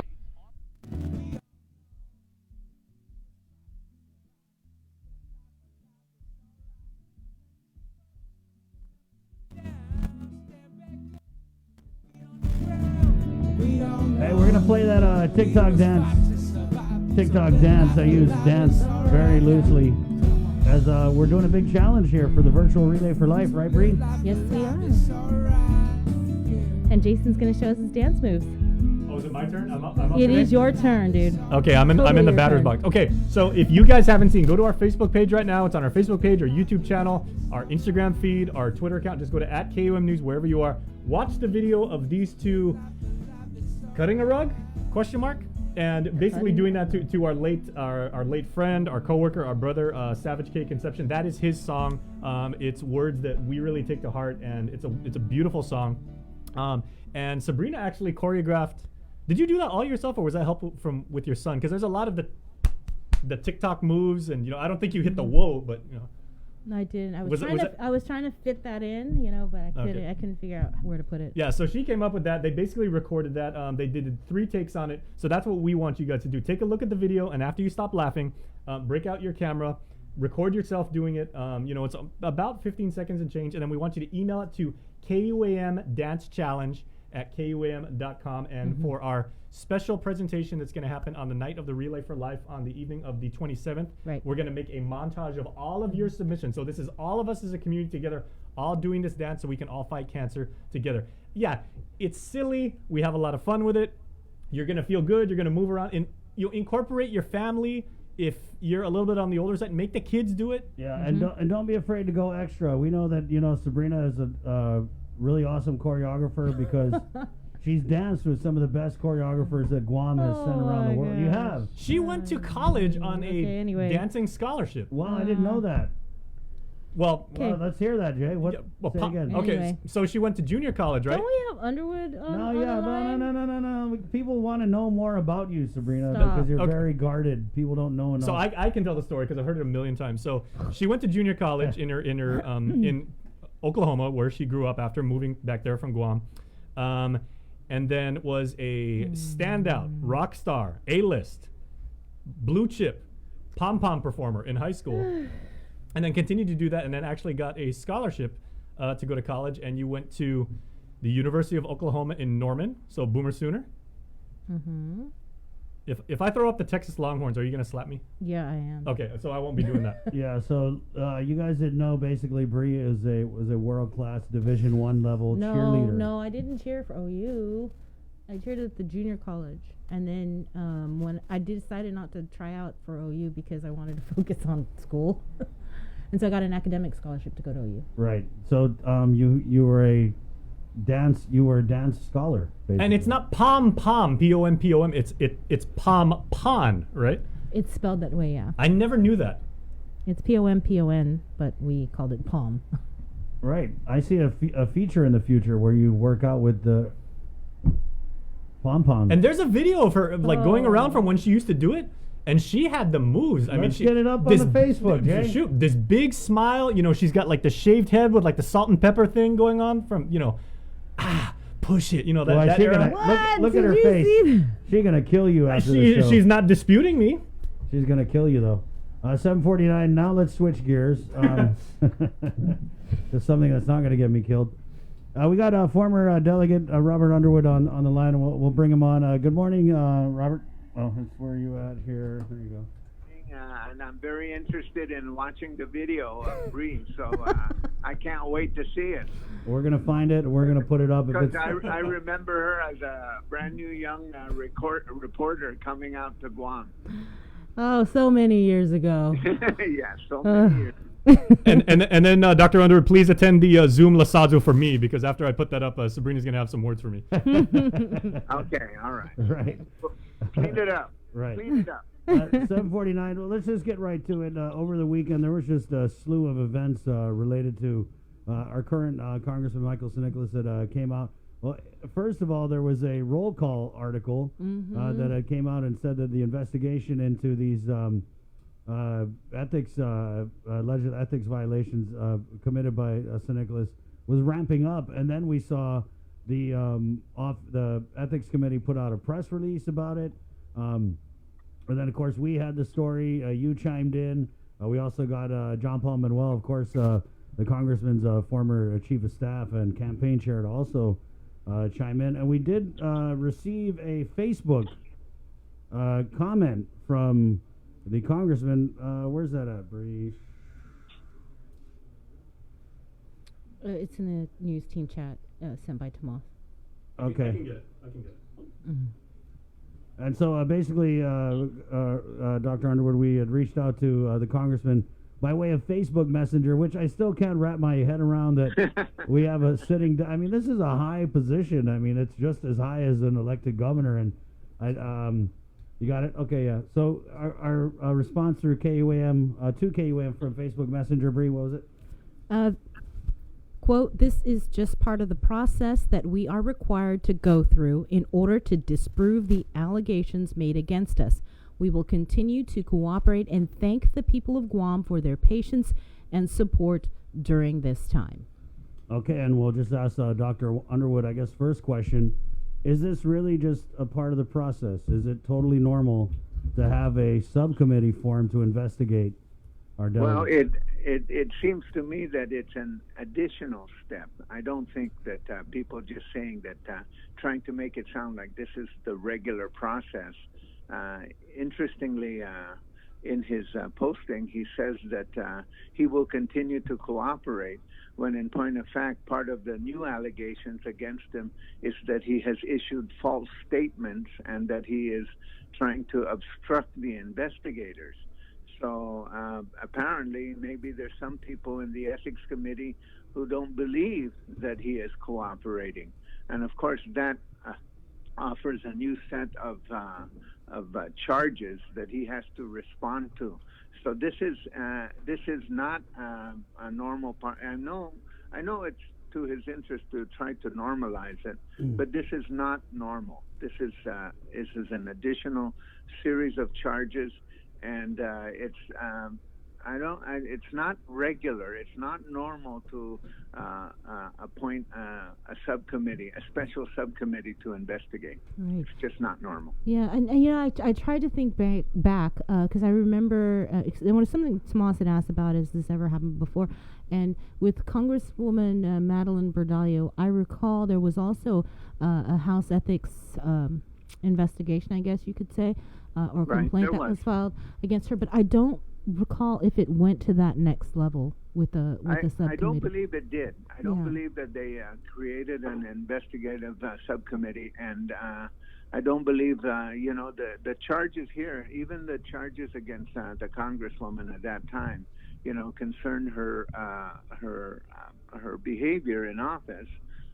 And some charges relative to where she was staying when she came to Guam, but none of those charges were that she was obstructing the investigation. Right. That I think people have to kind of wrap their head around that a little bit. Yeah, and I think maybe they might be having a hard time with it, Dr. Underwood, because in his response to us, Congressman St. Nicholas conveniently didn't mention that. And I'm just going to read from the statement of the chairman and ranking member of the House Ethics Committee, and this is a statement that they had put out.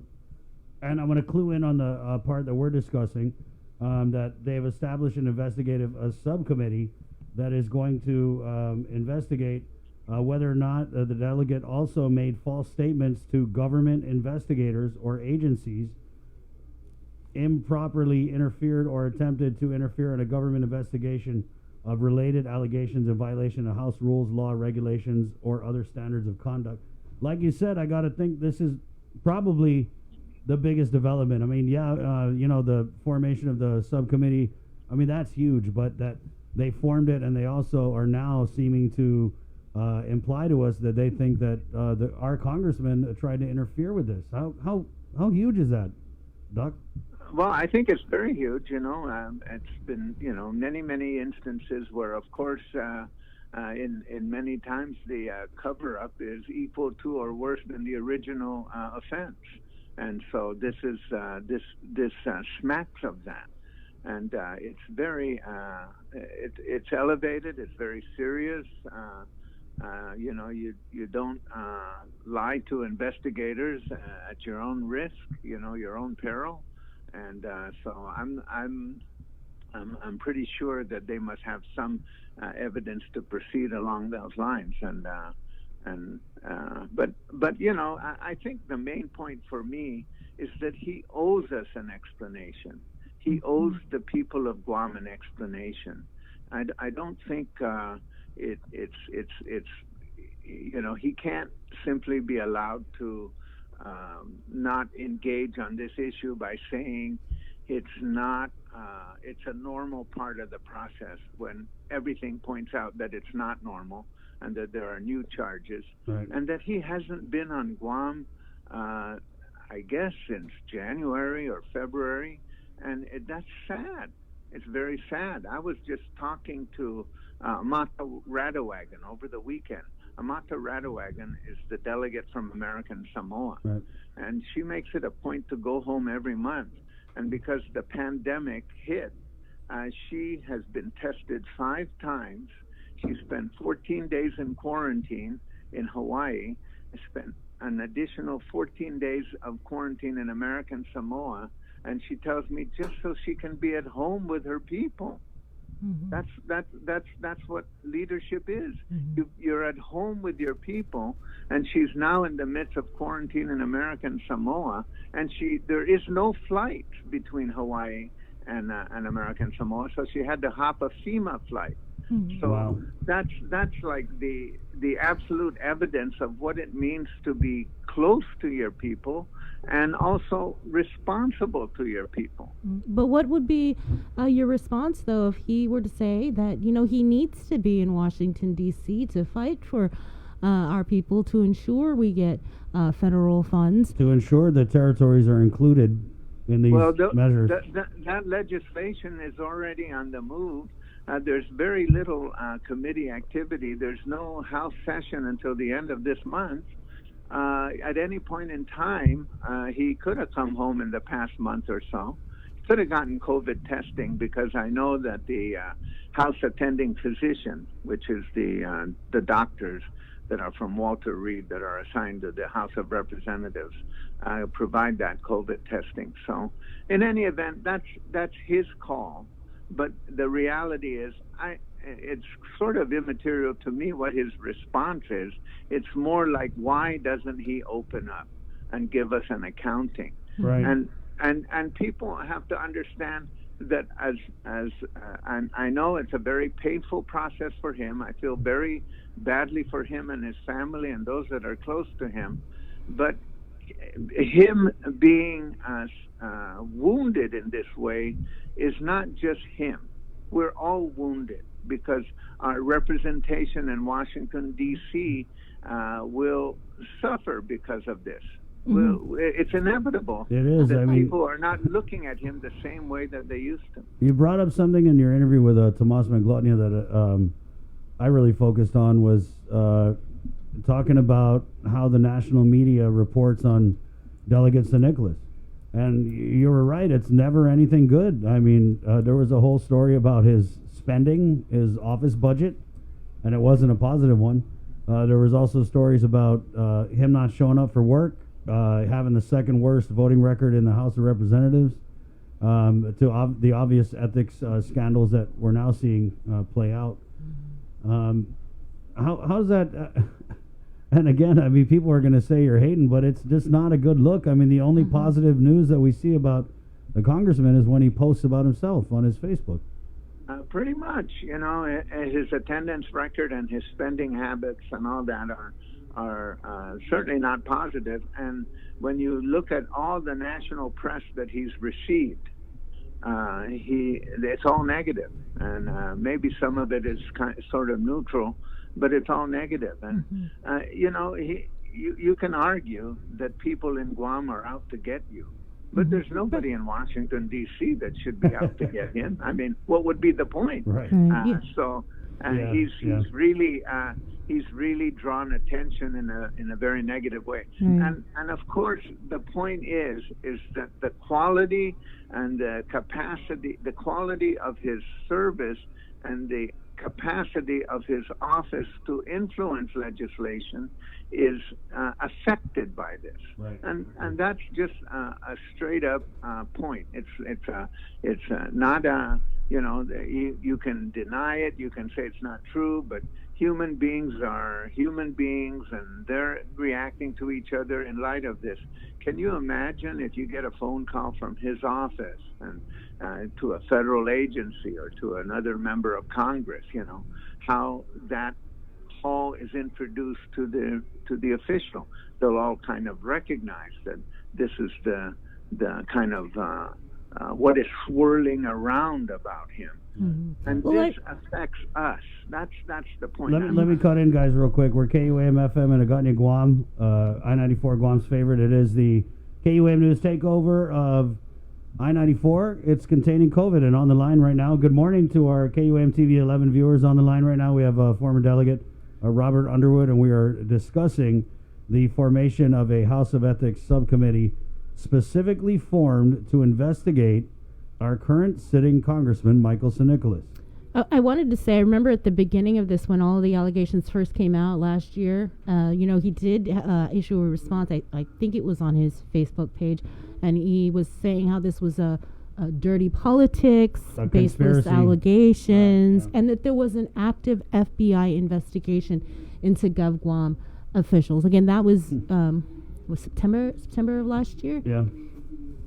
But looking at what's happened now, I mean, what's your reaction to it? And how, Doc, if you could, this went to the OCE first, right? And this Office of Congressional Ethics, they kind of really go into the weeds of the allegations and vet it and, see if there's anything there for the Ethics Committee to investigate. So what Sabrina said, and then also couple it with how key and how revealing was it that the OCE decided to pass this on and the subcommittee took it? Right. It's important to understand, and I want to stress how badly I feel for him. But what he said last year was that he was aware of FBI investigations against local officials and that they engaged in some kind of plot.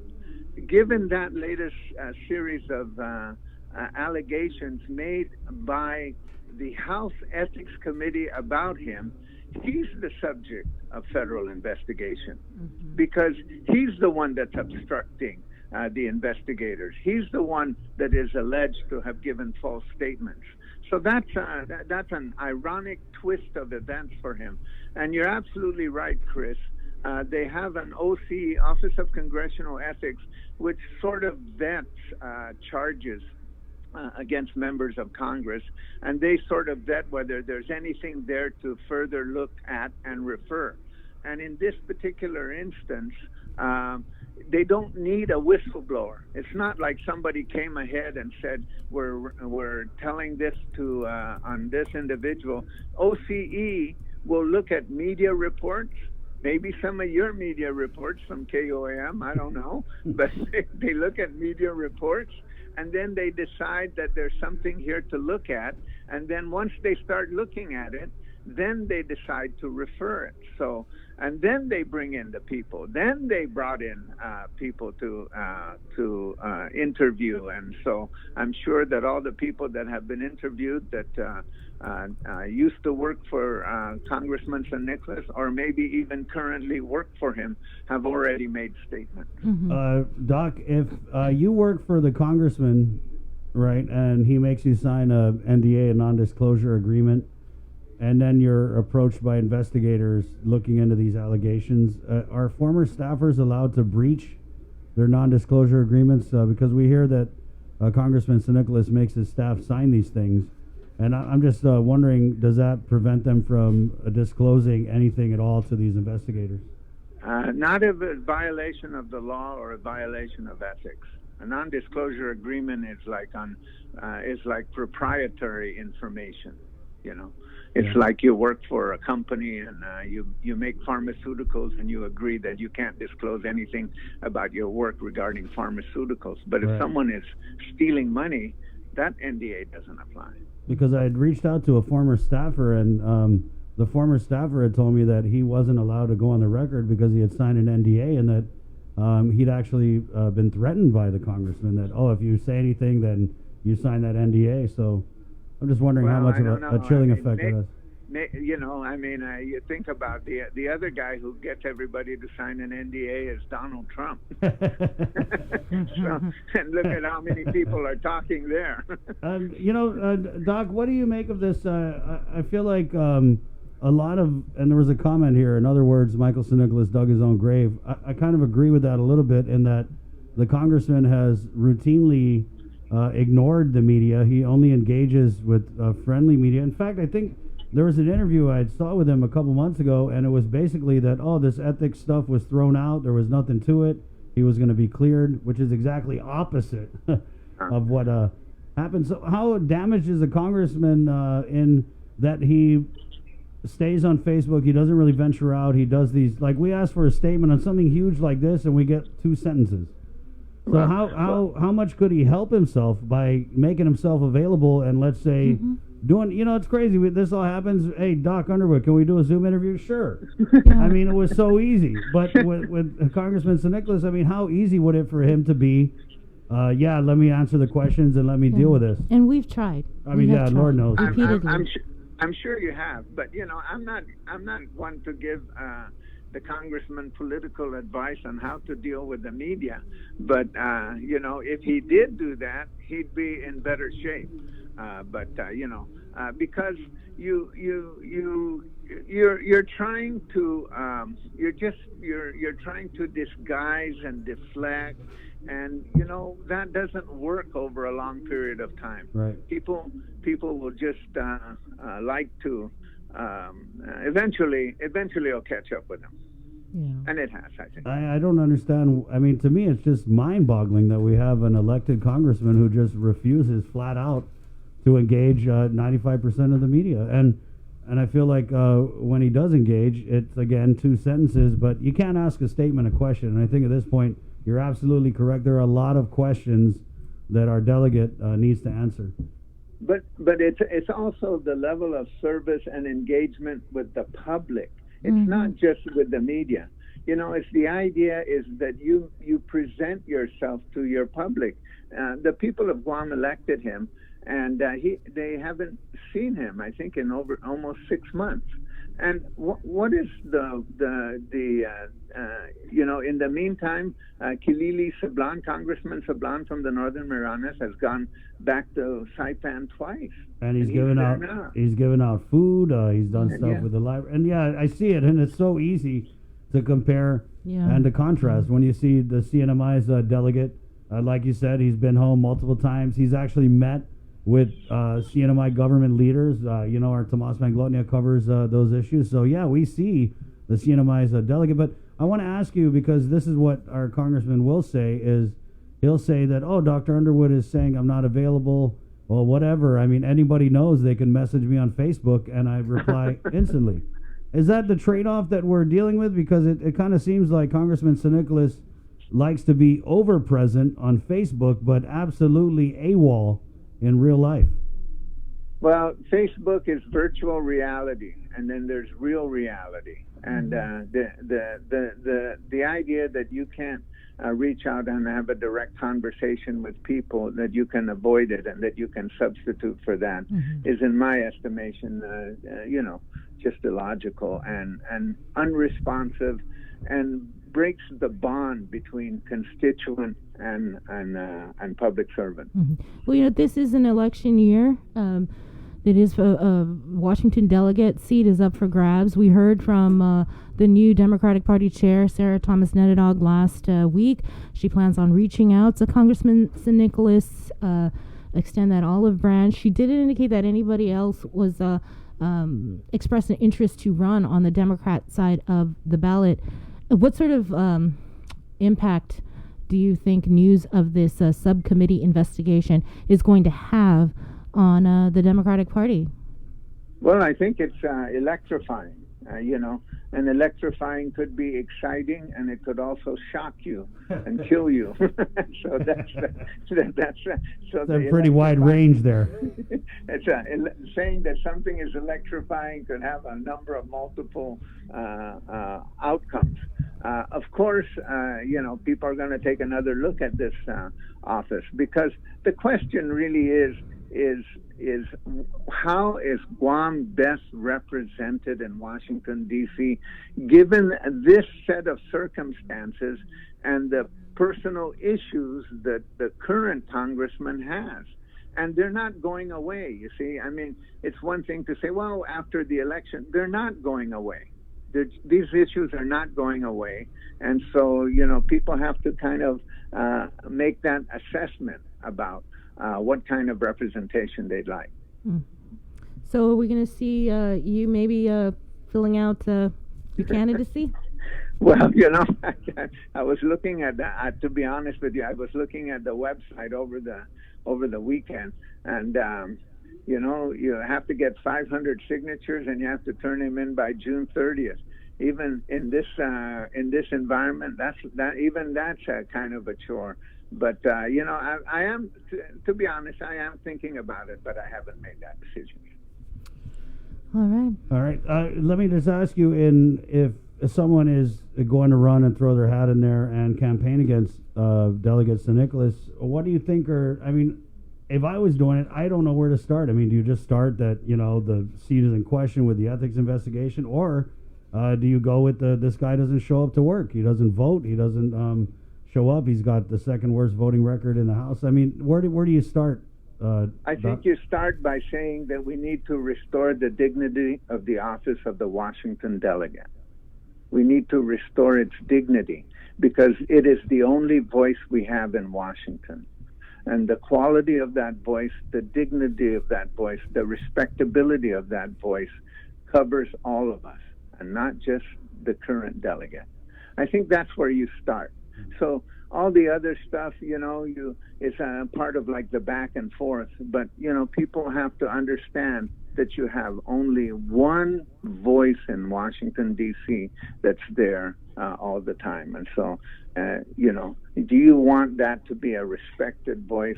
Do you want that to be a voice that you can trust as a constituent and is respected and held in high regard in Washington, D.C.?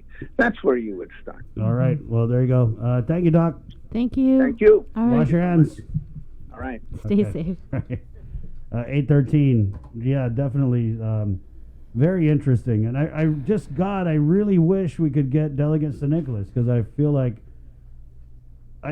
he's built it up in himself so big that maybe he's having anxiety about talking to KUAM. But I would just say that once you get it over with, it's pretty easy after that. Yeah. I mean, we've seen it and we always say this, it's kind of pointless to avoid the media, because we're going to find you one way or another. I mean, Delegate Underwood is right. Congressman St. Nicholas has to come back to Guam. And when he comes back to Guam, I guarantee you we're going to stick a camera in his face and ask him questions. It's just what we do in the media. Mm-hmm. But I really want to just again reach out to Congressman St. Nicholas and want to fold his voice into all this, because the silence is deafening. I really hate to use that cliche, but it really is. And for him to say that this is normal, it just boggles my mind. And I asked Tomas, I said, well, can you ask him how normal it is? Because he said it was normal. Underwood said it's not, and we don't know. Anyway. He also said this is electrifying. I like that. It's either give you a nice little buzz or kill you. Hey, it's 8:14. We'll take a short break and come back with a dive into the day's COVID-19 headlines next on Containing COVID. Good morning. Banners, posters, be healthy. Stickers, Keeping you informed, KUAM News brings you Banking 671, brought to you by the Bank of Guam, the People's Bank, and Coast 360 Federal Credit Union. Together, we thrive. KUAM News COVID-19 Takeover on I-94 FM is presented locally by Ambrose Inc. GU Self-Storage, conveniently located near the Harmon McDonald's. We offer affordable rates, online payments, and auto bill pay for your convenience. Plus, gate access daily from 6 a.m. to 9 p.m. Call us today at 648-7867 for more information. With the new challenges we're all facing, First Hawaiian Bank wants to make sure you have access to your financial world. With FHB Online and our mobile app, we hope to make banking the least of your worries. Visit fhb.com/digital. We hope that you and your loved ones are safe and healthy during the COVID-19 pandemic. It has been a challenging time for all, but now, more than ever, our cancer patients and caregivers need us. Although we are apart, we stand united in the fight against cancer. The American Cancer Society Guam is excited to announce our first virtual Relay for Life. Join us on Saturday, June 27th at 6:30 p.m. on KUAM TV 8, as well as on I-94 FM and streaming on KUAM News digital platforms. Cancer does not stop, and neither can we. On June 27th, let's celebrate together and fight cancer. Visit relayforlife.org/GuamGU to find out how you can participate in the 2020 Virtual Relay for Life Guam.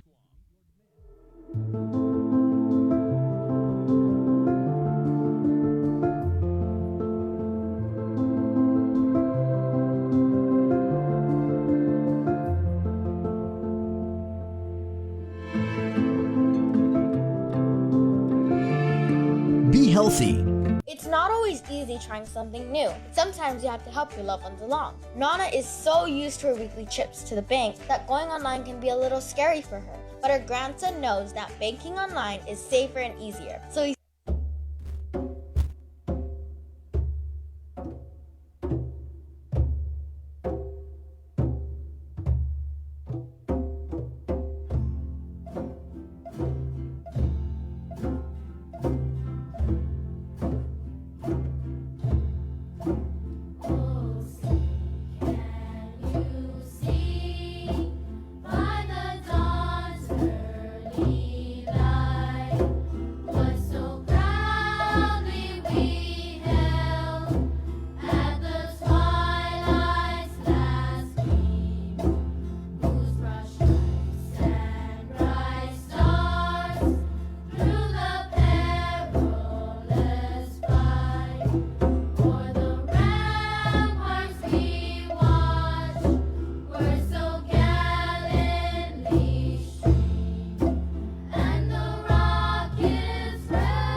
Panogit sa moru purita nonda kantai mantunat nyagi toru ilugar para honra para gloria abibai islasen para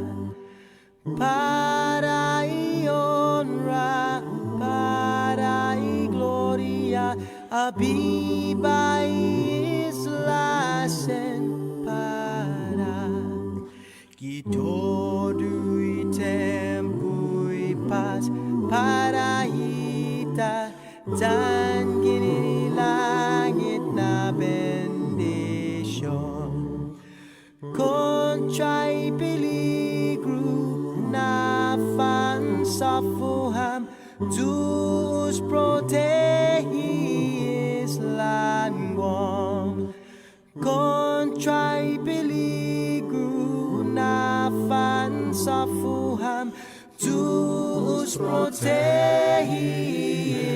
languam.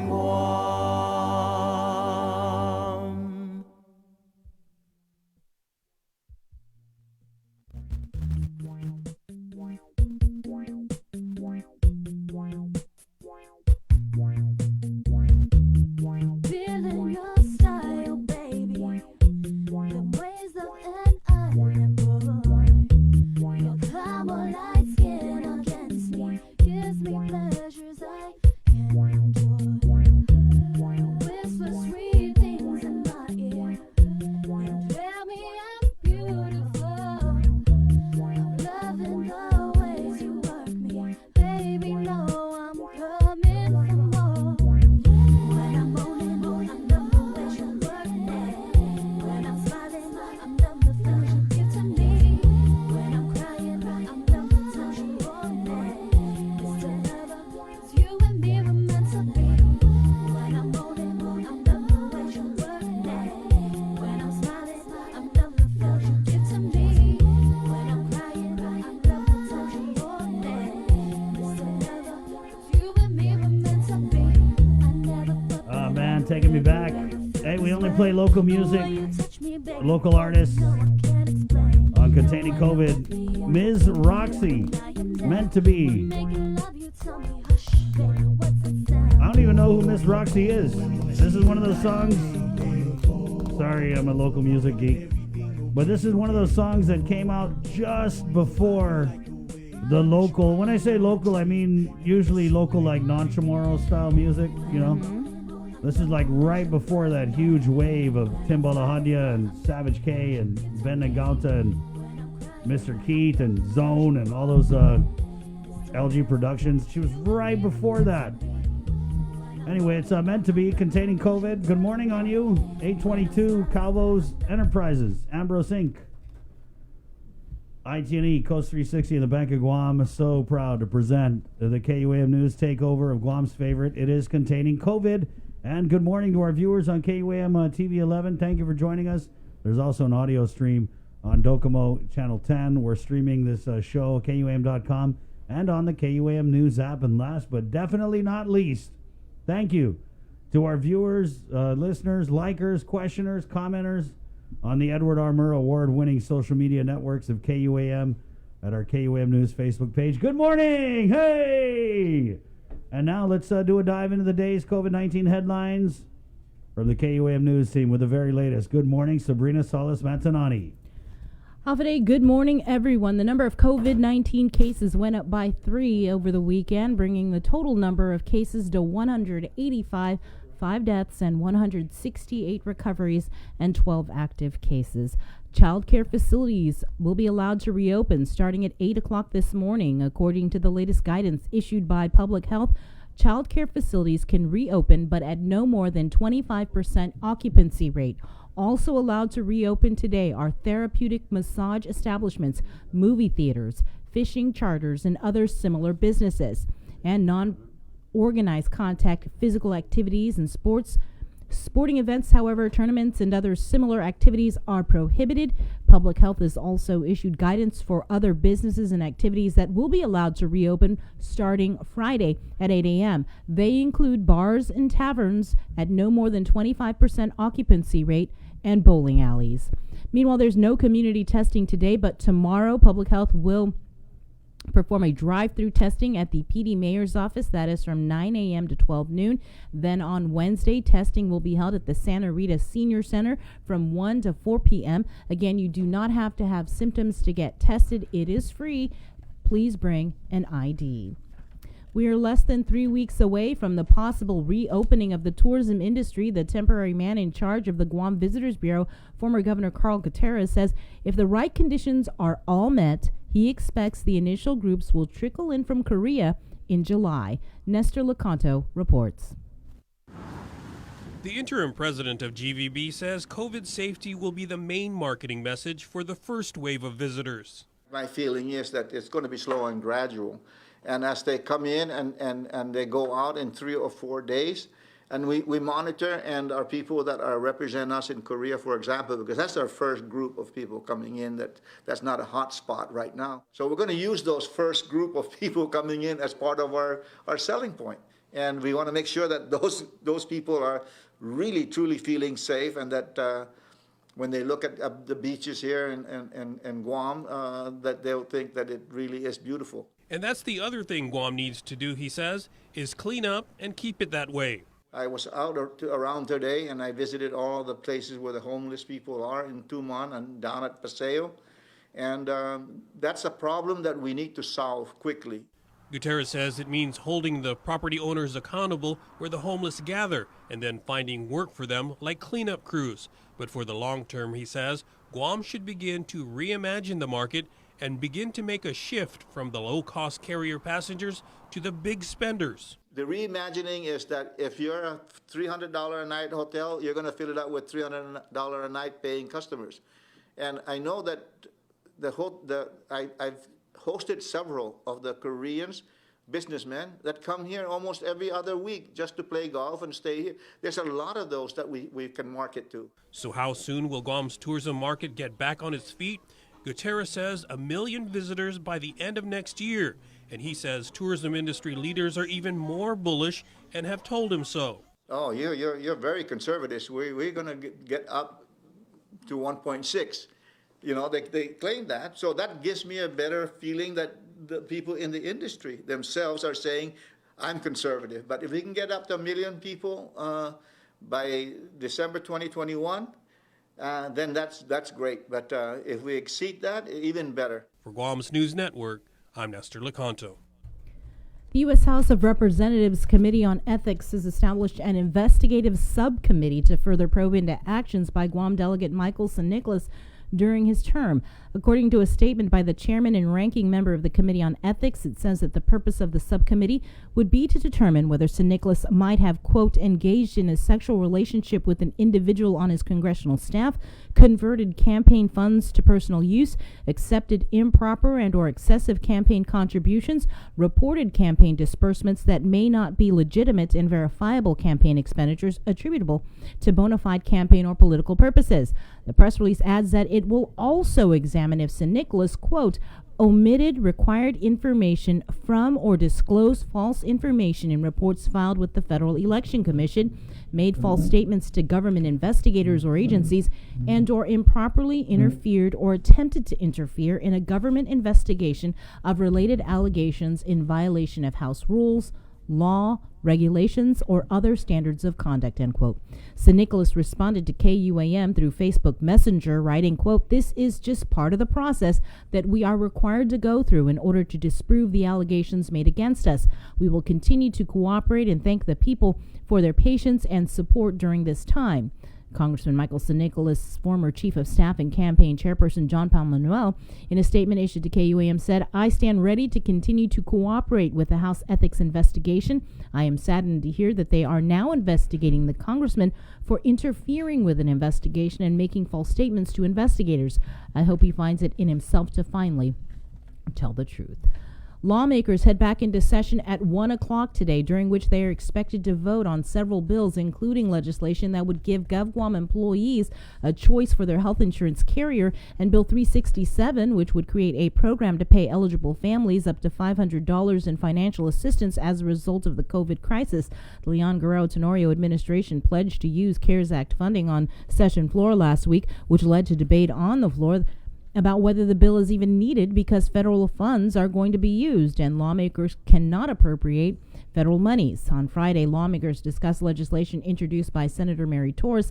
Bill 162 would terminate the parental rights of rapists if found by clear and convincing evidence of committing sexual assault resulting in the conception of a child. Again, lawmakers head back into session at 1 o'clock this afternoon. In national news, there's a notable rise in new coronavirus cases in several states. Daily highs recorded in Texas, Florida, and California. More than 2 million Americans have been infected. U.S. deaths now exceed 115,000. Janet Shamlian is in Houston. This is the COVID-19 team at Houston's Methodist Hospital, where they've seen a 40% increase in cases in recent weeks, and intensive care units are 85% full. We've already uncorked the genie. We got our wish, which was to end the home quarantine orders, and now we're seeing people treat that as if COVID-19 is no longer an issue, and that's far from the fact. As Texas restaurants reopened at 75% capacity, cases are rising in more than 22 states. Florida is among them, where Miami's beaches have reopened, as the state today reported 2,500 new cases. Manny Bjorkis is there. Dan Gelber is the mayor of Miami Beach. He says if crowds grow too large and cases spike, the beaches could close again. We want people to, realize that this pandemic is still here, but we've got to open up our economy. We've got to give people the opportunity to get out there. As they do, the CDC is out with new guidelines, including wearing cloth masks at large gatherings. I'm going to wear my mask. But masks are a divisive issue. In California, Orange County is no longer requiring them. Don't wear a mask if that's what you want. Visitors are pouring into wine country as it reopens this weekend. But parts of the West Coast are hitting the brakes. Utah and Oregon delaying reopening. A different story in what was the epicenter of COVID-19. New York now has the lowest rate of transmission in the nation. From the worst infection rate to the best. That's what New York has accomplished. There are now more than 2 million coronavirus cases across America, and the CDC is predicting as many as 140,000 deaths by early July. Janet Shamlian, CBS News, Houston. In your Banking 671 report, anyone can be a victim, but there are some precautions you can take to safeguard your personal and financial identity. Be mindful of phishing schemes, unsolicited emails, and text messages that include links to phony, look-alike financial websites or even companies that you know or do business with. Be cautious with information you share on social networking sites, and don't post things like your address, phone number, date of birth, email, or social security number. Never release any of your personal identifying information, credit card or bank account numbers over the telephone, via text message, over the internet, or by mail unless you have initiated the contact. It's important to pay close attention to your surroundings, whether at home or while you are out and about. Do not leave credit or debit card receipts lying around or in shopping bags. At an ATM or checking out at the store, use your hand to shield your PIN if there are people standing too close to you. When shopping online, only use trusted, secure websites, and before providing any personal or financial information, make sure the address bar changes from an HTTP to an HTTPS address and includes a yellow padlock logo. That is your Banking 671 report, brought to you by the Bank of Guam and Coast 360. And finally, it was part of the Village Fiesta celebration, the statue of St. Anthony of Padua touring the village of Tamuning. The tour was also live streamed on the church's Facebook page. However, the stream came to a abrupt end. I had some unfortunate news during the visit around the Tamuning village.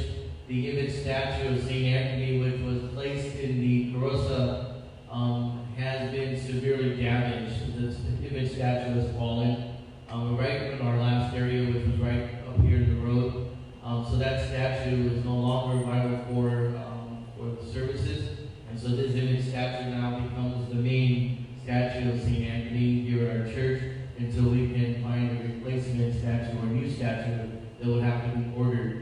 So again, I apologize for any of you who perhaps have felt the loss of the statue of St. Anthony, but deep in our hearts we know that St. Anthony continues to be with us, and that this statue is just a representation of his presence, but truly the Lord God's presence is here on this feast of the body of our Lord. So continue the devotion to St. Anthony, and hopefully one day we will usher in a new statue, a new image statue of St. Anthony, a much larger one than this one that's here. This statue actually belongs to the chapel. It's a chapel-sized statue. So the image statue that we are going to be ordering will be as tall as the original statue that we had here for many, many years. So again, the responses I received from many people around the village was overwhelming. They really appreciate the effort of the image statue going around, but unfortunately, that statue has been severely damaged. I'm not sure at what point are we able to repair it, if it's possible, but we'll try to do our best for that. So continue to pray that hopefully soon that we will receive a new image statue of San Antonio. And that was probably Mike Chrysostomo. He actually was on the radio with us this morning, indicating that it might actually be repairable.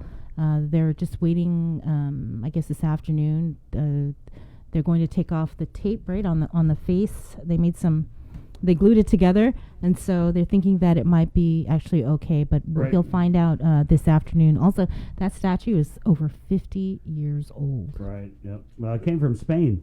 Yeah. So prayers that, that they're able to repair it. Okay, 8:35. We're going to take just a short break, and we're coming back. We're going to interview a former staffer of Congressman St. Nicholas and kind of get some insight into, hopefully get some insight into some of these things that are making headlines, not just locally, but nationally as well. Right here on Containing COVID. Good morning. Keeping you informed, KUAM News brings you Banking 671, brought to you by the Bank of Guam, the People's Bank, and Coast 360 Federal Credit Union. Together, we thrive. KUAM News COVID-19 Takeover on I-94 FM is presented locally by Ambrose Inc. GU Self-Storage, conveniently located near the Harmon McDonald's. We offer affordable rates, online payments, and auto bill pay for your convenience. Plus gate access daily from 6 a.m. to 9 p.m. Call us today at 648-7867 for more information. With the new challenges we're all facing, First Hawaiian Bank wants to make sure you have access to your financial world. With FHB Online and our mobile app, we hope to make banking the least of your worries. Visit fhb.com/digital. We hope that you and your loved ones are safe and healthy during the COVID-19 pandemic. It has been a challenging time for all, but now, more than ever, our cancer patients and caregivers need us. Although we are apart, we stand united in the fight against cancer. The American Cancer Society Guam is excited to announce our first virtual Relay for Life. Join us on Saturday, June 27th at 6:30 p.m. on KUAM TV 8, as well as on I-94 FM and streaming on KUAM News digital platforms. Cancer does not stop, and neither can we. On June 27th, let's celebrate together and fight cancer. Visit relayforlife.org/GuamGU to find out how you can participate in the 2020 virtual Relay for Life Guam.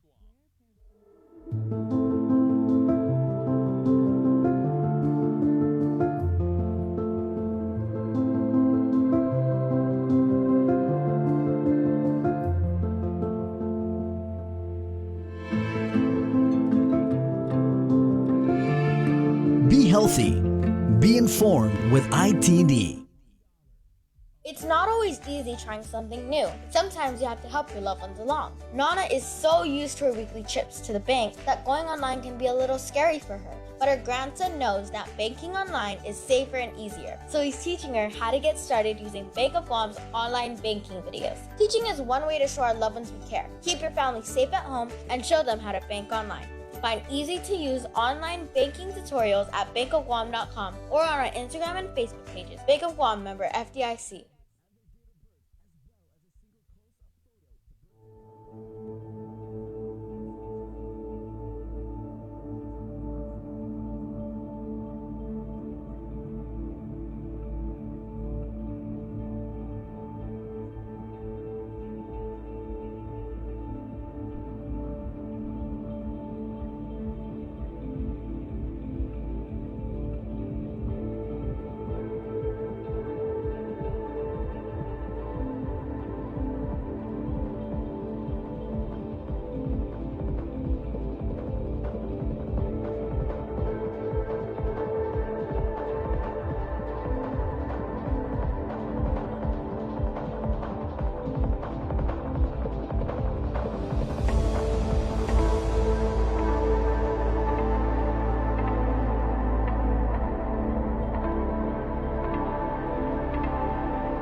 Be healthy. Be informed with ITD.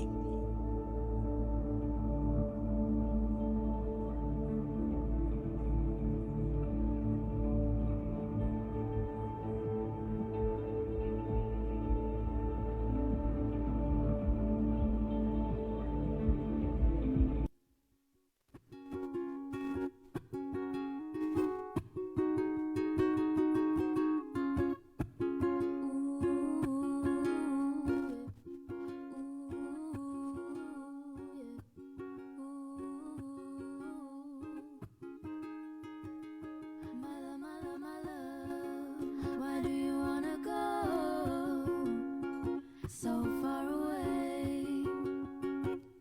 My heart won't let you go. Oh no, my love, my love, my love. Why do you wanna go so far away?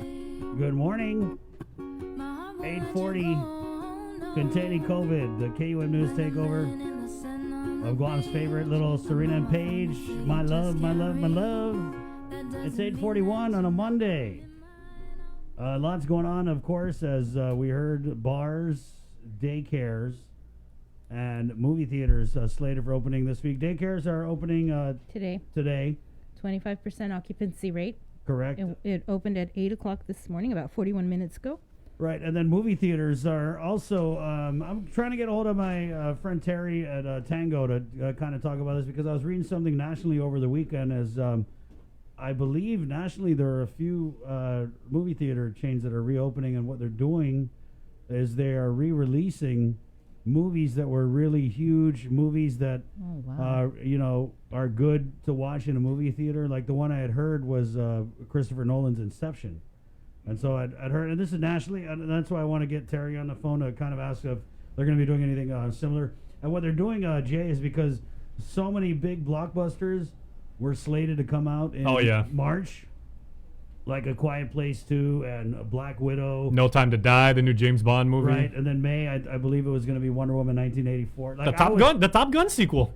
Yeah, I don't really go to the movies, but they sound really good. Right. Yeah. No, actually, this summer was actually slated to be a very big summertime blockbuster season. Correct. If it's not Star Wars or Star Trek, and it's interesting because of course last year we had Avengers Endgame, which was like the big one, but we really haven't had like a slam dunk summertime season like when we were kids, when you had those. This year was actually shaping up to be a big one. I'm telling you, because we had A Quiet Place 2, Black Widow, which I was excited about that, because they got the guy from Stranger Things to play Red Guardian. Yeah. And then Wonder Woman 1984, which, I mean, us being like 80s kids, that was the trailer. So exciting. Well, let me geek out on you for a second, because this is something that's near and dear to both of our hearts. Oh, great. I swear, the movie version of the New Mutants is just never going to come out. That thing is run into delay after delay after delay. It's whatever, It's ready, though. That was one of the movies that was supposed to come out. I think it's in the can. There was a joke I had heard where they were going to start calling Wonder Woman 1984 the New Mutants movie, because they keep moving down because it was supposed to be August, then they moved it to, I think they were tentatively looking at November, and then now it just came out that it's going to be released in October. Yeah. So I'm wondering, if we open the movie theaters, are movies still coming out? Are they going to show them? How's it going to affect? But I would love to see Inception in the theater. And people were even in our chat room, and they're saying, that sounds great. I want to go, and I want to wear a mask. I want to socially distance. I'm going to do all that stuff. But they're like, what is the lineup going to be? So you can go to any of the Megaplex like websites here. That's the other thing. It's like times are a lot different now as far as the movie showing business. Right. Because when we were kids, you had cinema theater. Hoffaday 1, Hoffaday 2, Hoffaday 3, Johnston Theater, which is it's kind of that's kind of socially distant in and of itself, right? Bree's like, what? I don't even think he can Google that. That's that old Guam. The chat room's gonna know what that. Right, but see, now you're dealing with like megaplexes. These are organizations that cost a lot of money to run. Right. There's a lot of different moving parts of that. So yeah, I mean, Tess is a good friend of ours, and we would love to get her on. Right. Okay. Terry, 8:43. You always get all your good friends' names wrong? Yeah. Thank you, Bob. Right. 8:43. Let's keep it going here on the phones. We want to bring on, he's a former staffer for Congressman Michael Sinicolas, Mike Kaleko, and we'll bring him on. Good morning, Mike. Hi, Mike. Hey, am I on the air now? You are on the air right now. Are you nervous? No. Well, okay, yes. But good morning, guys. Good morning. Let's just start this off. I'd actually reached out to you. I don't know if that was last year or this year. To do an interview. Last year. Right. Oh, that long ago, yeah. And then at the time, I remember that you had said that you weren't able to speak on the record because of a bunch of different things.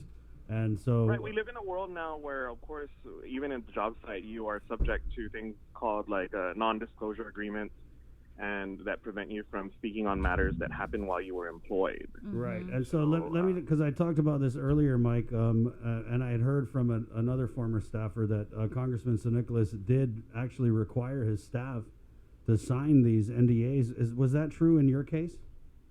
Well, all I can say is I can't speak on the matter publicly, right? So, what do you deduce from that? When did you? Can you just take specs? When did you work for the congressman? Was it when he was a congressman, or when it was? When he was a senator? The congressman and I are old friends. We went to high school together, and I have supported him since his senatorial bid. I was actually one of the first people to encourage him to run when he was toying with the idea in the beginning. I was a diehard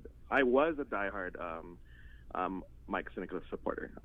Even with I'm a private small business owner, so I have also contributed to his campaign, and supported him in that way. And anybody who knows me out in the public, I really do care about the people of Guam. And to serve in the congressional office was a big honor for me in a part-time capacity, because obviously I had my business going, but I was asked to be pulled in to help supplement the staff. It was a big eventful year. If you remember, last year was the 75th anniversary of Guam's liberation. Right. So that's the context of how I got involved. Okay, and so the context is that you were a true believer of Delegate Mike St. Nicholas, right? And so, so I can speak that in the present, because that's how I believe now, right? What my viewpoint is in the present, post working for him. So when you went to go work for him, Mike, was it a wake-up call in any way? Because it sounds like you had an image and a friendship with him you were thinking it was one thing when you went to go work with him. What was it that you discovered that maybe didn't really add up to what you thought? I can't speak on that. I mean, all I can say is coming out of it, and what do I believe now? Do I support him now? No, I don't. Do I hope for another? I'm a Democrat, but I'm also a political outsider. I don't have any prior political experience. I don't have any, I'm just a Democrat. So, of course, I supported the current administration versus the Republicans. So I'm just a Democrat, and then also I was a Mike Nicholas supporter. But coming out of it, these are the facts, right? I was brought in for a part-time job. I finished my term. And then, of course, I was lucky enough to come back to a business that I own, and I gladly came back home to work for my business. Did you work in D.C., or did you work here? When did you start working, and how long did you work for him? And what was your position? I started, these are facts, right? So these are public facts. So I began, I believe, at the end of April, May 1st, and then I ended right after liberation at the beginning of August. So you're only that there? Was the end. May of 2019 to August? Correct. 3 months, right? Did you leave? Did you resign, or were you forced out? I mean, why did you? I was not forced out. It was just a term that was, agreed upon in the beginning. Again, because I have my own life here in Guam, and then like when it ended, I chose to come back home. But it was not like a firing. I just wanted to, get back of around. Of course, establish that, right? Right. So you said you were a supporter. Yes, I was a supporter. I mean, there are things that have come out. I want to point out? The reason why I'm calling you in is because I believe I have a unique perspective on the whole matter, right? Because a lot of the people are, we all know that this delegate has really strong supporters. They're really diehard. His base is really, they speak like they know him, especially on social media. So I've been monitoring everything since I got back home, and you see how diehard they are and how much they believe in him, and yet here I am, right, reading the comments, and I'm like, I don't believe in him anymore, So I feel like I feel compelled, because of the kind of person that I am. I have to say something, but I'm also limited, right? Yeah. So one of the things I want to point out is, to the public, a lot of people are pointing to, with the latest news over the weekend, that this is political infighting. People should stop fighting. This is not a local issue. This is a congressional issue. The ethics committee has moved forward, and of course, I have gone through congressional training, right? So when it is moving forward from the larger committee to investigate it even further, This has nothing to do with any political motivations on island. This is coming from the capital. Right, and because So that's what I need to point out to people. I saw it in the comments too, Mike, where people were saying that, oh, they need to investigate the governor. Oh, they need to do this. Yeah, that's crazy. Like, what's the issue at hand? Is it's a federal issue? And I was listening to former Congressman Underwood's interview, and it's true because we have to be concerned because now all the press is bad press, and this has nothing to do with, like the situation with JP, right? Of course, that ignited everything, but the facts are there. Obviously, if they have formed a subcommittee, and it says unanimously, that entire committee, which is a huge amount of people, fellow congressmen, right, have chosen to dig into the matter further. That means they found something, right, of interest. And I think the new thing that pops up was interference, right? That key word there. So, just like when the police do their investigations, and this is all alleged stuff that I'm just cooking up in my head, but what I'm thinking is what happened is there's probably some inconsistencies with testimonies when they went and did their interviews. I have not done any interviews with the ethics committee at all. I've never been approached. But obviously, if you see all the stuff for the public, it's out there, guys. It's public news. You just open your eyes. Rollcall.com has been doing a lot of articles. You guys have been pointing out things. There are former staffers, apparently, who have spoken anonymously, not me, but there are former staffers, according to those articles, that have spoken on his behavior. Right. Can you tell us? That's out there. Can you tell us what was the turning point for you from being a diehard supporter to a non-supporter? And also, Mike, I just want to say that when we started this conversation, you basically alluded to the fact, and I know this from a couple other staffers, that you basically, in your own way, told us that you had to sign an NDA to work for the congressman. And I want to say that, for the most part, what everyone says about those is that they're unenforceable. Right. They're not, completely. But I do want to clarify things, though. To be exact, I was not offered the job. I was offered the job prior, but it wasn't a contingent on me getting the job. I will say that that's fact. But obviously, I've had to sign one. Right. Yeah. So what was the turning point for you? Turning point. I can't speak on the turning point, but all I can say is, how do I say it? Can you say why you don't support him anymore? I just got to say, guys, this is Mike, hold on a sec. I mean, this guy signed a non-disclosure agreement, and he worked for Congressman San Nicolas, and now we have him here on the phone, and obviously he feels intimidated, and you're worried that something you say, I mean, even if it's unenforceable, if they file something in court, you still got to defend it, and that's Let me just answer the question really quick. What the turning point was for me is that, I can speak on myself, right? Right. If you talk to anybody who knows me, all my clients, the work that I do is the most personal, important things to businesses. I do events for people, their weddings. They put a lot of trust in me, and I think I've been in business for 7 years already for that business, and people put a lot of trust in me, and I pride myself because I am honest. I can speak on myself. These are my values. I am an honest person. Talk to all my brides. Talk to all my big clients. I have the biggest clients on island corporate-wise, and they wouldn't put their trust in somebody who wasn't trustworthy. And so those are personal values that I have. And that's what I can speak on, is that's how I live, and that's how I like to associate with my friends. I'm friends with honorable people. That's what I can speak on about myself. Does that kind of answer your question? On why you no longer support him? Right. I can speak on my own values, right? Yeah. Of course, where you guys choose to work, right? If you have a choice to work somewhere, you kind of want to be in an environment that also aligns with your personal values, right? So that's how I like to choose my jobs. So let me interpret here, and you just say yes or no. Are you basically saying that you are friends with people who are honest, and there were things about working for the delegate's office that you felt were dishonest? No, I can't say that. I can't point that out because I don't have any. But like I said, it's just that's. I like to be in a work environment where, I can, be happy with my values. Mm-hmm. Yeah.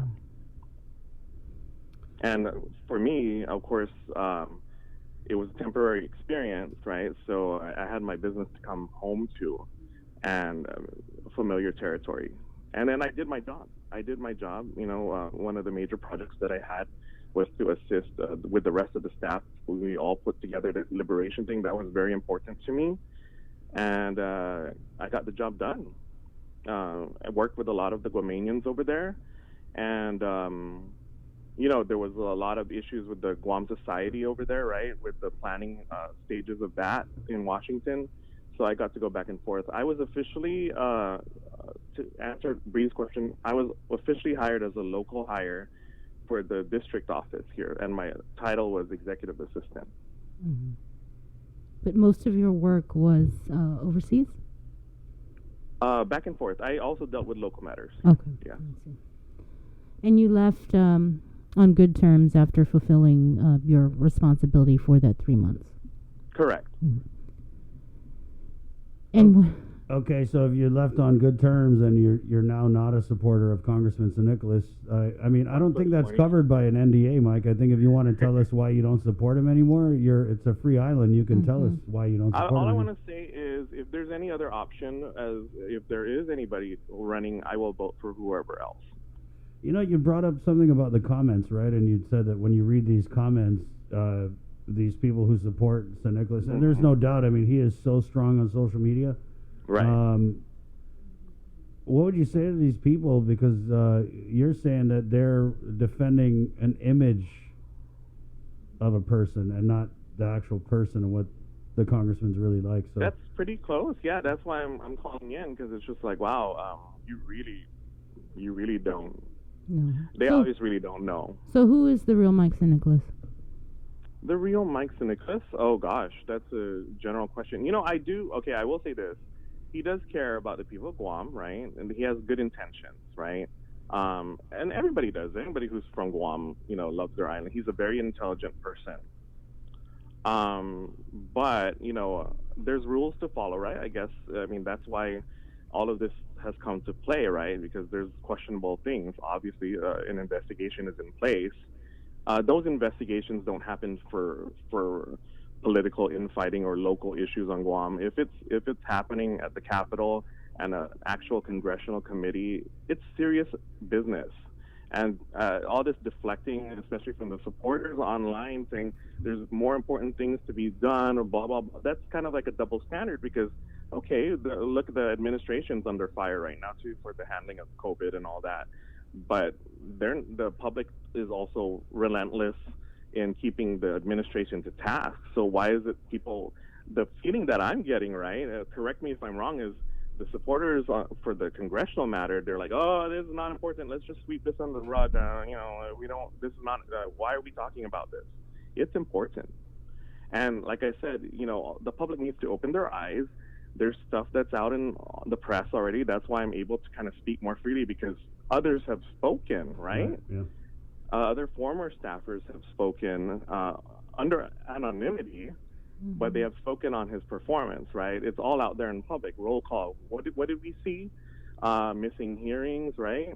Poor voting record.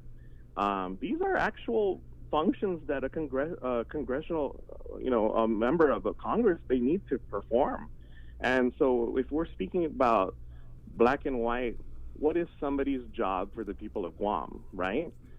These are serious allegations, and they're not coming from people, obviously the ones who must have spoken to the press over there are Washington-based, I'm assuming, right? Washington-based staffers, because it's not attributed to a Guam. What do you make of this? When this all first started, the congressman had said it was a vast conspiracy against Right. See, that's what I'm trying. That's the insight that I'm trying to provide. How is it a conspiracy when it's a cut and dry, investigation that has been brought before members of Congress? So people cannot be discounting the opinions of his fellow, his peers. These are his peers that are gathering information, right, or at least directing their staff to, and then back to Bree's question about more on like who is Congressman Nicholas, right? What I will say is there's a capable staff. There's capable staff that are very loyal to him over there that are still there, getting the job done, right? So hypothetically, if you have a capable staff, they can carry on a lot of things. Hypothetically, allegedly, right? Even with or without a congressman, they can. So it kind of sounds like you're saying he doesn't even show up to work. And that's what it sounds like you're saying. That's what's being said, right? It's been said in the I press. mean, yeah, we know that because it was in the national media. Right. And why?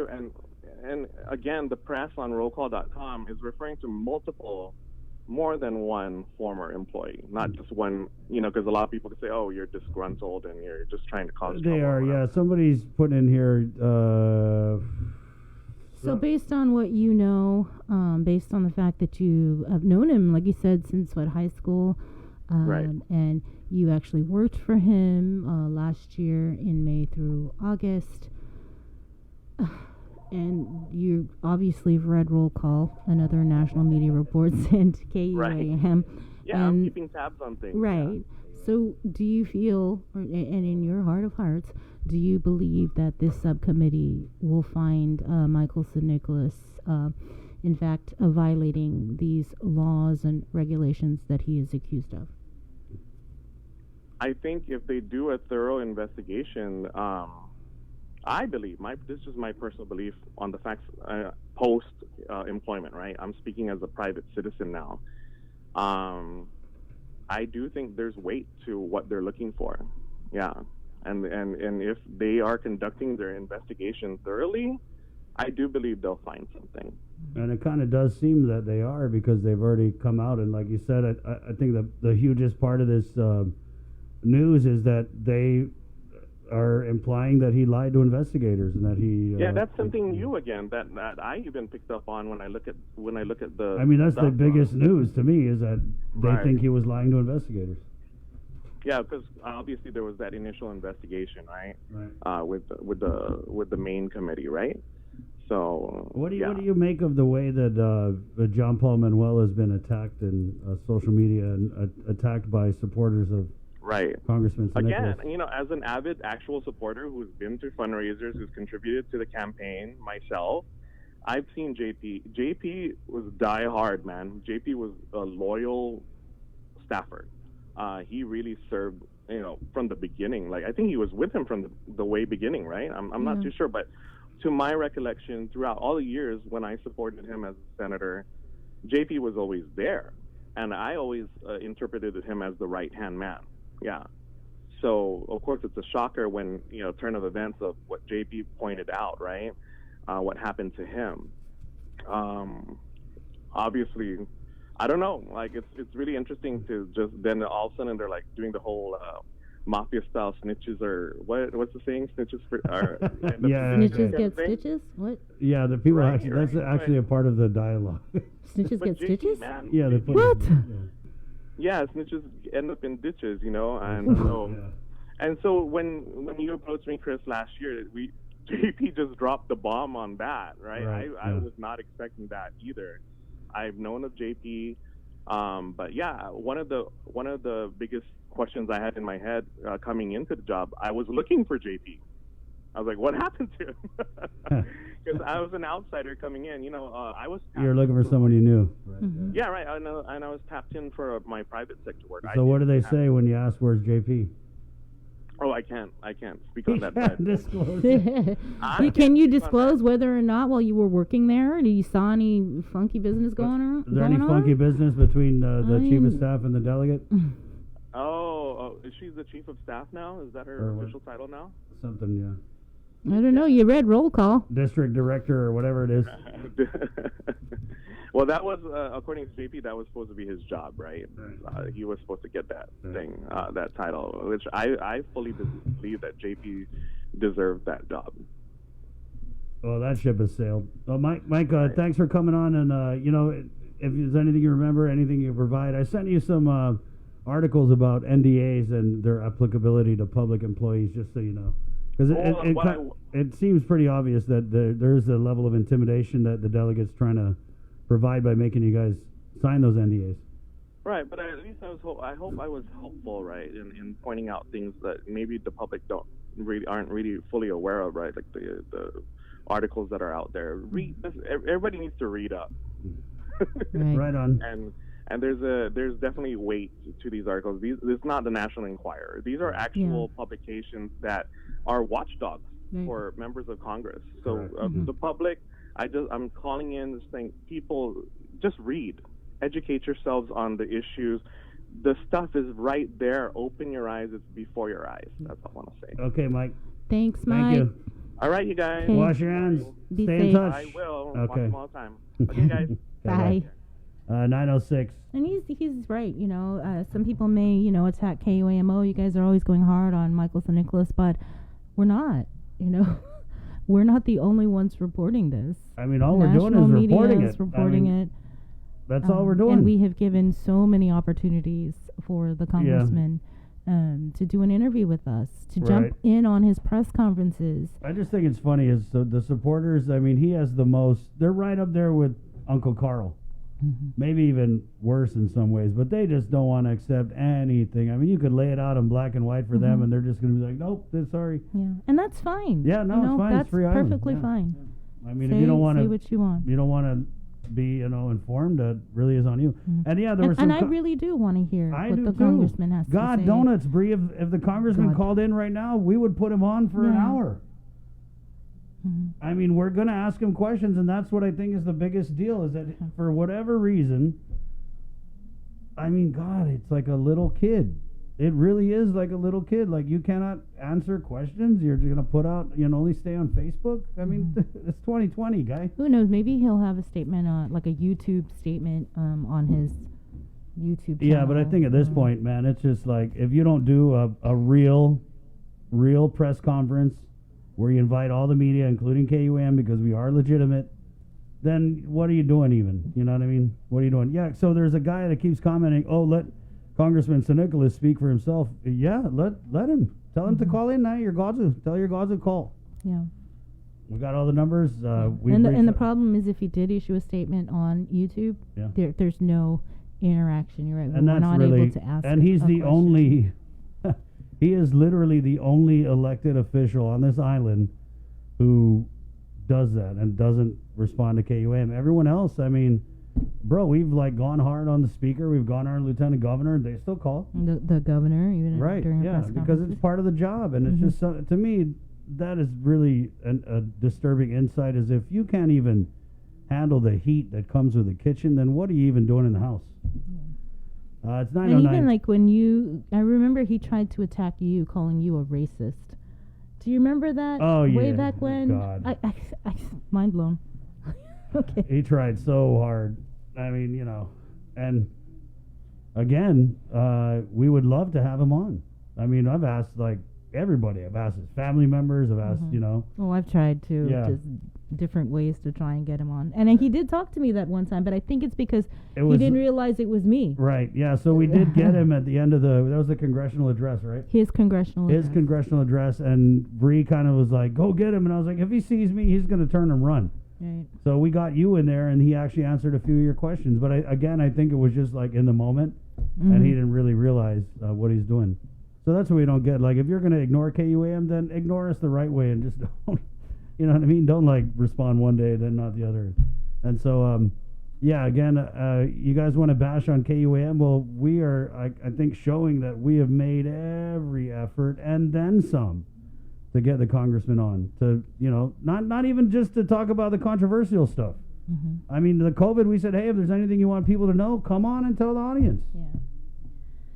Yeah, go anyway, ahead. Right. Okay, so, we have done our part. And we continue to still do our part. We never gave up.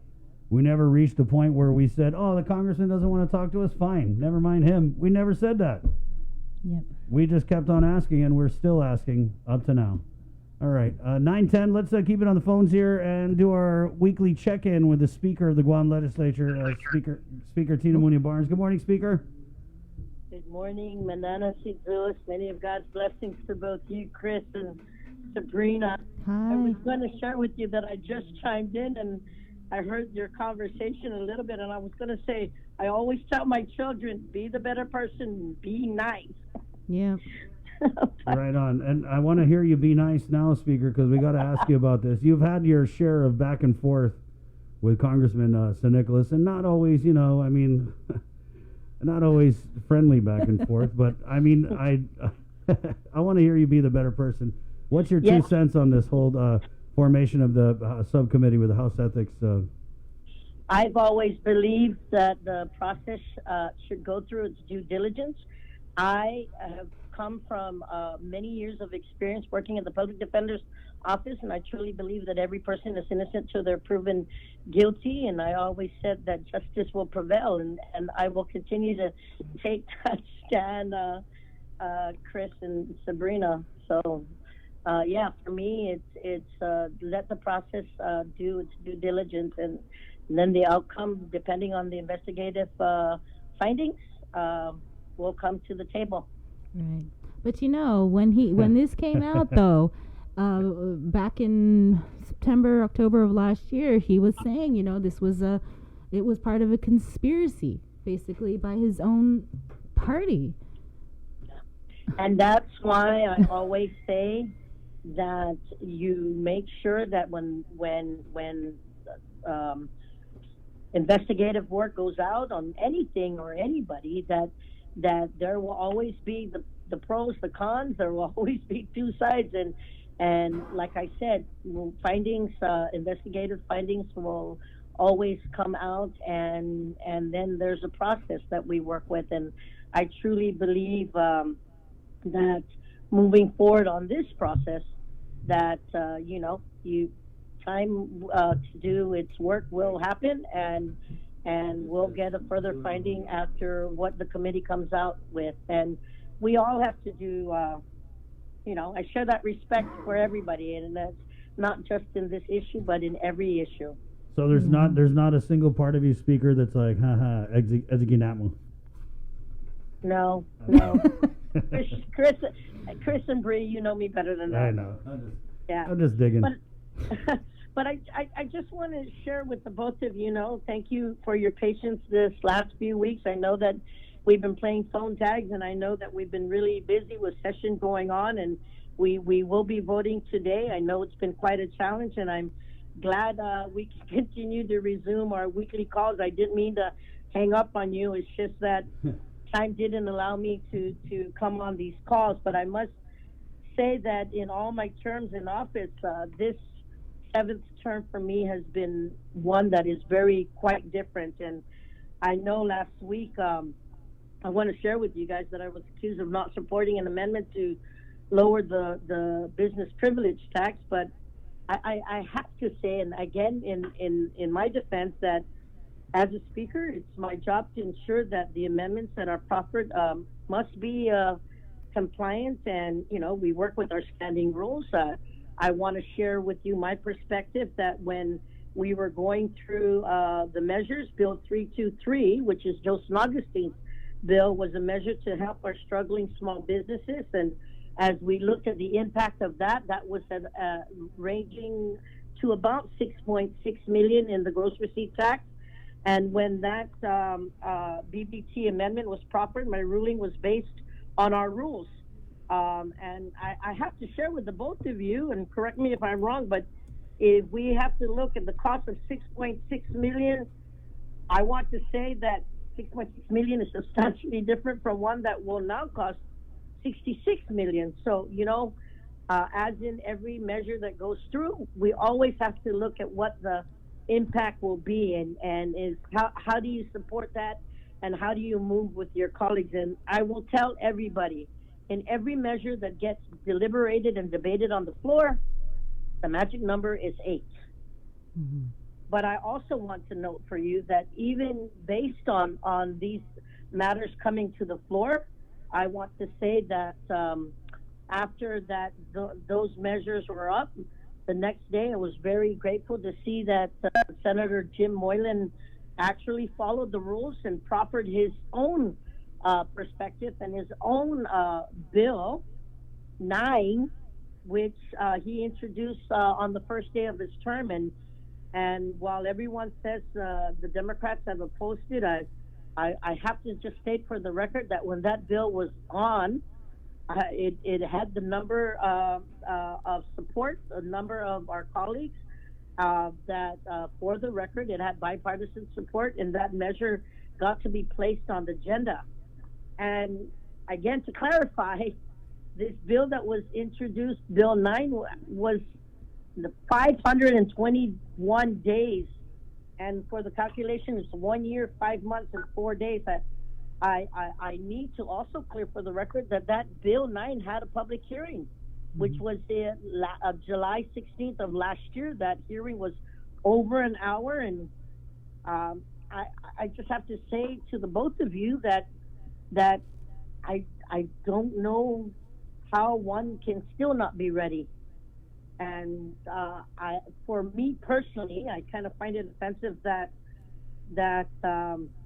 well, there are real victims out there that we should be helping. I have to sit here and to listen to a small faction of my colleagues who continue to claim to be victims of their own imagination. And I just want to say it's seriously unfortunate on how we spend a lot of hours dealing with a lot of pettiness and sometimes even just trying to get the headlines and instead of doing our jobs. And I must say that in our process, doing and getting bills deliberated on the floor is having to be ready for it, having to whip your own votes to get the support of aid, and knowing how to facilitate and navigate it moving forward. So, Speaker, as I make those clarifications and at least justification on my part, because I didn't have time to talk about it last week. Right. Let me just get on to more positive stuff. And Speaker, that just, my colleagues. Just in closing, right? So, I get what you're saying about Senator Moylan and this bill and not being ready. But what would your advice be to him? Because it's his first rodeo, right? So, even if his bill hasn't been heard in a year and a half, should he just always be going around with those amendments in his back pocket just to be ready in the crazy event that it sees the session floor? First, Sabrina, I need you to know that even in a term, every term is different, but when bills get introduced, you have support staff that help you do bill analysis. I don't pretend to know every bill. I think we're already over 360 some bills. Right. I don't know every bill. As a matter of fact, sometimes I don't even remember the numbers. You tell me a number, I say, okay, tell me what it's relative to, and then you look at the logistics. But if you introduce bills and your staff gives you the bill analysis and you want to work on it, at least your bills personally, you should at least have in heart and mind that you have an understanding of how things need to be facilitated or how you're going to navigate it and how you're going to whip those votes to get it to come your way. And that's what the art of negotiations is and mitigation is, and as far as policy making. And I will be the first to tell you that I have always opened my door for any of my colleagues who had any problems on any situations. And Senator Jim will tell you, I always say, Jim, Senator, please just call me if there's a concern, if you're adamant about something and you want to get something across. You know what? The best thing that can happen is I can help you, and the worst thing that can happen is that, you know what, I really don't agree with you, or you're entitled to your perspective, and see how you can get your votes. But my door is open, and on that effort, it's how fast can we get to getting that vote of 8, and how much do we need to defend it, because you need to be ready. And I can always say that every bill that goes through its process, by the time it gets on session floor, literally by the time it ends, could be changed totally. Right. And I remember Speaker Wampat used to saying, yeah, it could come out to be an ugly duckling or a beautiful swan. It depends on how you do it. And I know we laugh about that today, but this is how the process works. And like I tell all my colleagues, this door is always open. If there's anything I can help to facilitate or to help push along, please, I'm a phone call away. Okay, so let's get on to the voting, speaker, if that's what you wanted to talk about. How's it looking on the votes here? Well, we have voting today at 1. There's 8 measures on. We've already done all the appointments, so we hope that we can get everything voted by 1 o'clock today. I know that we're really busy in the legislature. Senator Therese Talahi has a public hearing that's been going on. As soon as I'm done here, I'll zoom in, because she's got a lot of critical bills that were handed down by the governor as it relates to the protection and safeguarding of our community, the safety measure bills. And I want to get to hearing that stand your ground, those criminal sexual conduct violations, making sure that parents are punishable to crimes that their children commit, and the list goes on. But anyways, on some positivity that my colleagues and I are working on, I know that we are all really eager to reopen our tourism industry, and I'm really glad to have one of the folks that are working. I always say the best man on the job, one who's had many, many years of experience in Guam itself and knows a lot of the numbers. I want to say that I continue to work closely with him and the community's business stakeholders.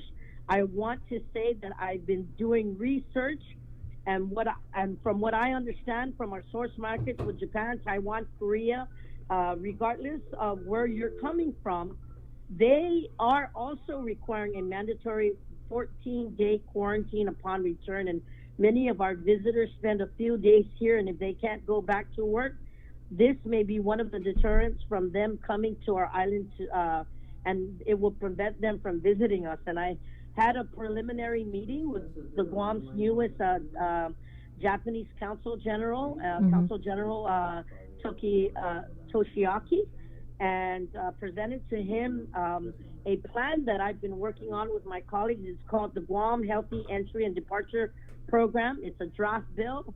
I've shared with it to the media outlets earlier, but again, it's a draft, and I will be having a meeting with all the Consul Generals. I want to make sure that I meet with them this week, and hopefully we can get better insights on how they want to move forward, because it literally takes an engagement from all these markets that we're dealing with. If we are opening up our borders and they're opening up, how can we work on things that will safeguard our passengers coming to and from?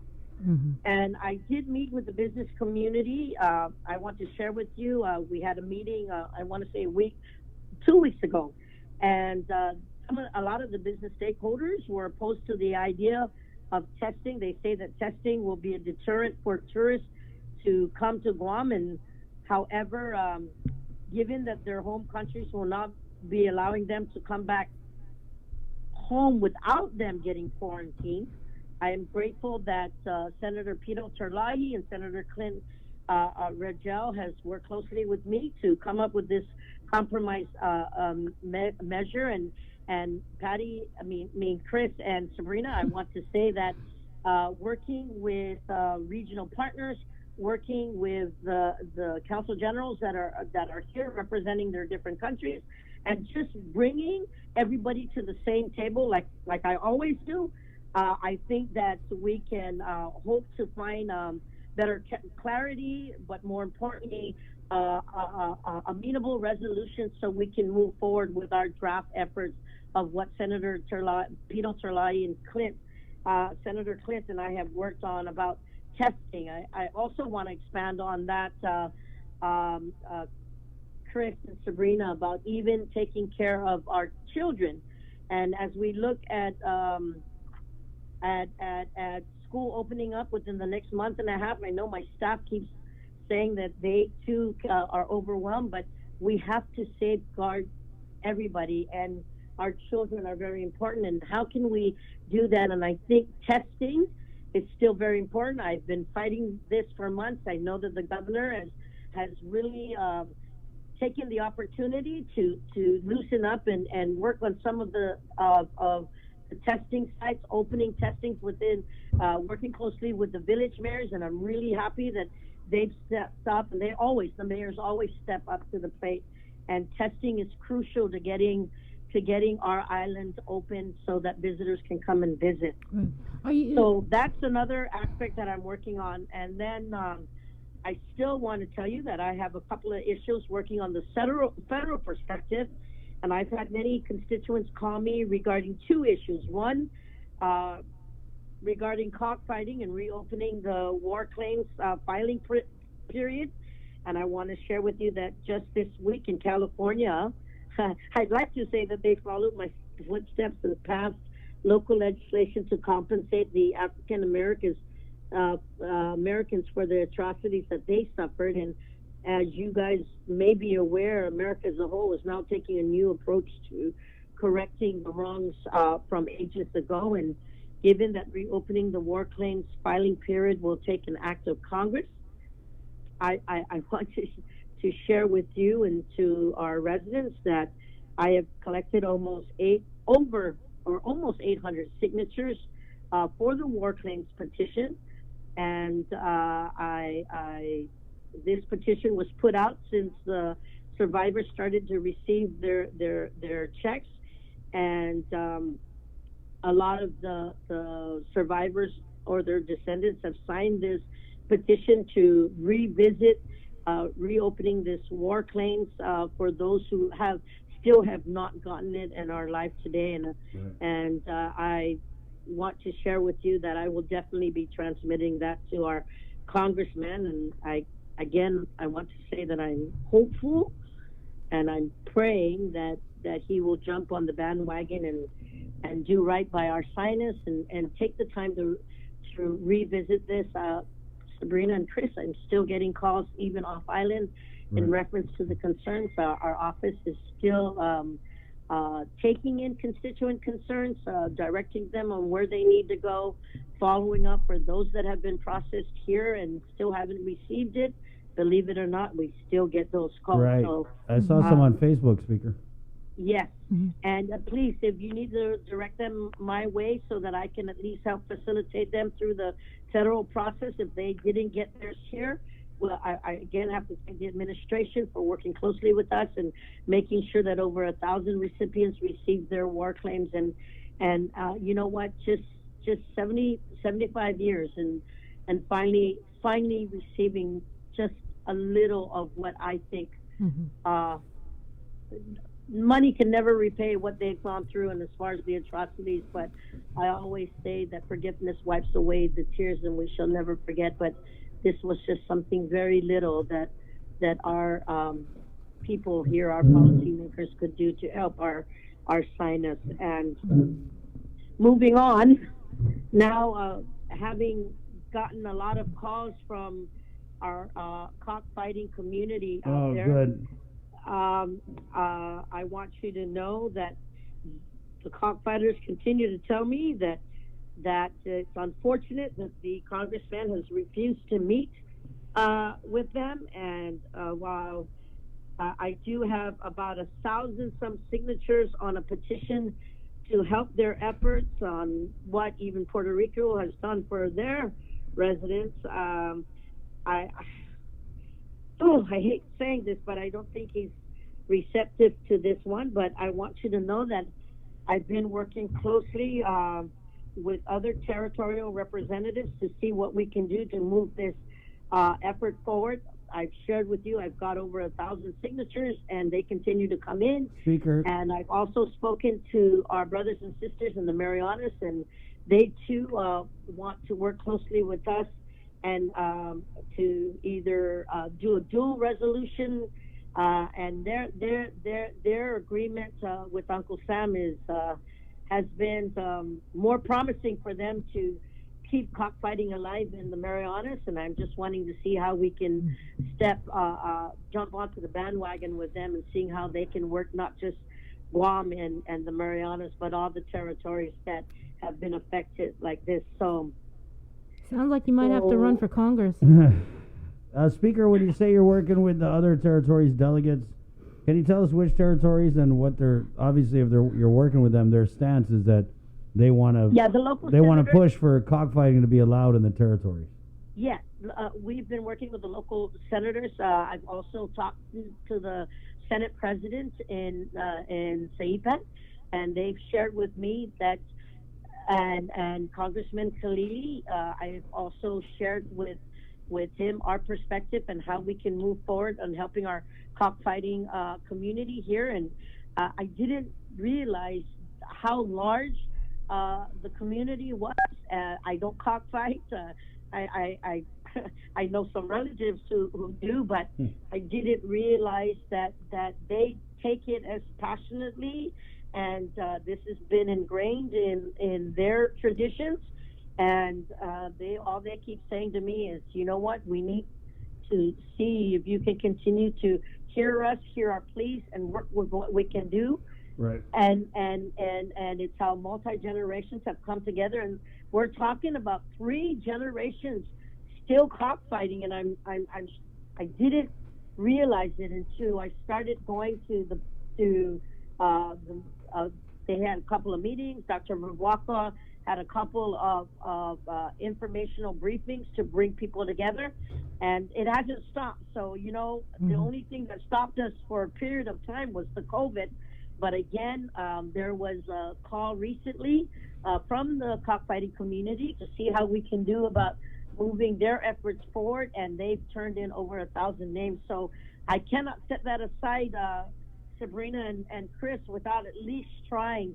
What do you think it is, though, Speaker? Because I know that Khalili is working to support cockfighting in the territories. I know Puerto Rico's a delegate. Why have we got nothing from Congressman St. Nicholas? And I've talked to cockfighters, and they just don't understand. They're thinking, like, what, is he too good to talk to us? Because they've been asking.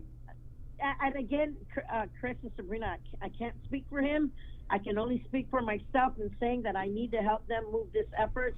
And as they're working with Puerto Rico, Khalili, Congressman Khalili, and those guys continuing to work together, even with Saipan, we've come together. And I want to say that in the efforts of moving forward, we've got enough petitions to go out and saying, you know what, we matter, and this is really, really big, and we're going to fine-tune it and submit all the documentation to them so they can help move this forward. So because one person doesn't want to entertain it doesn't mean that we can't continue to do our part. Speaker, I wanted to get back to, though, your bill, your draft bill on the Guam Healthy Entry and Departure Testing Program at ports of entry of Guam. Is there any provisions in this bill that will also mandate similar testing for military personnel in terms of them coming off base? You know, I know they're coming in and out for training. Yes, and you know, ours was a little unique because we were going to be working with customs, and this is going to be open to everybody or anybody. It wasn't going to be forced. It was going to be, open. And we were going to sell it on a way not to be quarantined, and continuing to work with our with the advisory group and of course public health and all that. But we were going to make it open that customs will be a part of facilitating this and opening it up to everybody. And in the beginning, it was a part of saying, you know what, it was a way to step away from the 14-day quarantine hold. But I know again that just changed within the last couple of days. So again, we need to regroup with my colleagues to see how much more we can work with that. But you are right, Bree. We need to open it up to everybody. We need to include even the military personnel that comes in and out. And I just learned that Anderson up at Anderson, they have express flights coming in, right? And they have jurisdiction also, and customs goes out there. So I think that if we engage and facilitate with customs and let them take the lead on this, and again, they would work closely with whatever RFP and whatever specifications would be needed to do the testing. It wouldn't be them doing it personally. They would probably set up an RFP to get somebody, qualified to do the testing. This was a way to make sure that those who are coming in get tested and those who are going out get tested. And then again, I think I want to share with you, after meeting with Ike and some of the customs employees, that this was something that could be doable, because they're the boots on the ground and they're like the first responders who get these passengers coming to and from. Right. Well, it's good to hear that, there's some sort of dialogue on that. Yes, definitely. Very receptive dialogue. But again, we got to continue to push it. So that's what I've been working on. And then I know I'm up against time, but as I don't know if you're aware that I also have something called a CARE kiosk in my office, Right. which I saw stands that. for the COVID-19 Recovery Express. And if anyone needs help availing of the federal assistance and doesn't have a computer in their homes or would like to have someone to assist them with it, my office has been taking appointments and will continue to take appointments to help with this. I want to share with the both of you that we have 2 workstations.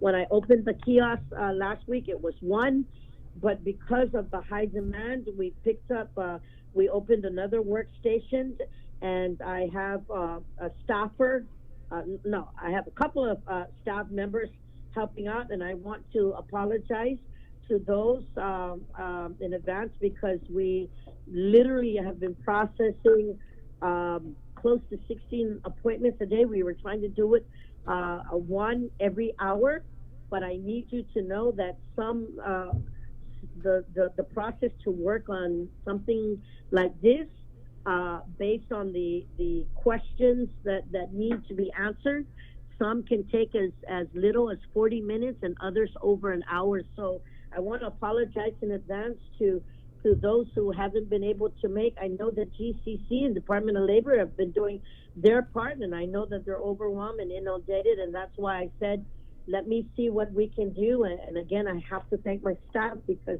they've really stepped up to the plate to help make this happen. And because we still have our risk management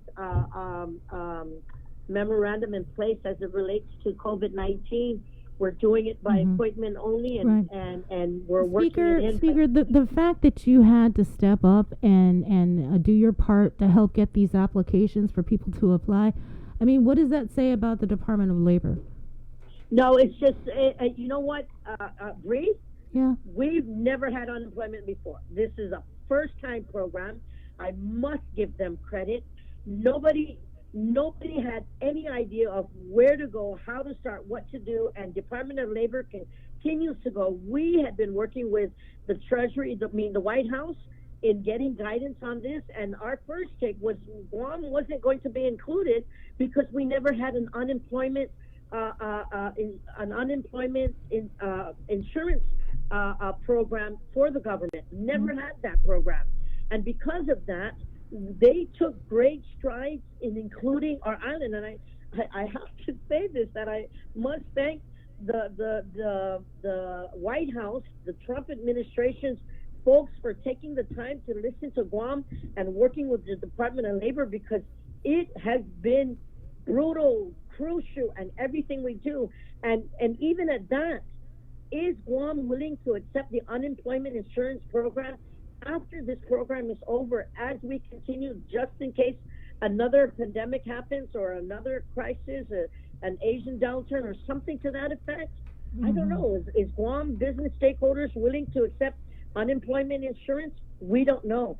When I tried it in the 27th and 29th Guam legislature, you need to know I got crucified. I mean, even the mere thought of bringing up unemployment insurance and having businesses partake into the payment of that, it was hell. Right. Between that and universal health care. I'm not saying anything negative about the Department of Labor and not doing their job, but I do have issues with the fact that the Department of Labor, when there's over 38,000 people who are unemployed, and the Department of Labor is hiring people, but not letting people know that they're hiring, but only hiring people that are part of the transition committee or who sent in applications way back when. Yeah. Even So- that, Speaker, that's you got to admit I that's don't fishy. feel that's right? that's fair. Okay, so my understanding was the employees that were being hired from Department of Labor were to assist in the program moving forward. But you know what? I probably would not have to look into it. I can commit to seeing what the process is and why those employees were picked up. I know that every quarter or every so many months that they have to give a report to the legislature, but sooner than later, I can put that on my bucket list to check into. Are you going to have an oversight hearing about it, Speaker? There was an oversight on labor. It is the good Senator Regine Lee. She's had 2 oversight briefings already, but they didn't go into the hiring though. They but asked we have about human resources as the oversight. I have oversight on human resources, and I can definitely look into that Yeah, and get a 'cause response back to you. It definitely seems like it would be a human resources issue. Speaker, we're I mean, wow, way over. We got a couple more calls to get to, but I want to ask you before we let you go. People asking in the comments, is Speaker Tina Munoz Barnes running for re-election? Yeah, she. Oh. Yes, I did. I was told by the Guam Election Commission that I was the first Democrat to file, but I'm hoping that my colleagues, all of them, will pick up and submit their packages before June 30th, because that's the line. And Guam Election Commission, my hats off to them, because when I turned in my application, from social distancing to having the sanitizing our hands and doing everything in order, they were perfect, and they were so gracious and very accommodating, and they said that they know that they're going to be busy for the next week. All right. And so we're voting on the choice bill, 1 o'clock this afternoon. I know we're anticipating it getting voted on Friday. You, Senator Pito, on your end, Speaker, how confident are you feeling, because we're hearing that the votes are there? I've been working really hard with my colleague, Senator Pito. I want to thank him. He too has been entertaining a lot of calls as it relates to that. You see it on the Facebooks, messaging on how they want choice back.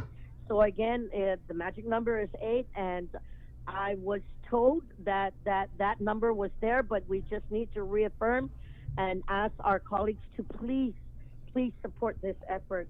And there's sounds like we got 2. No amount of money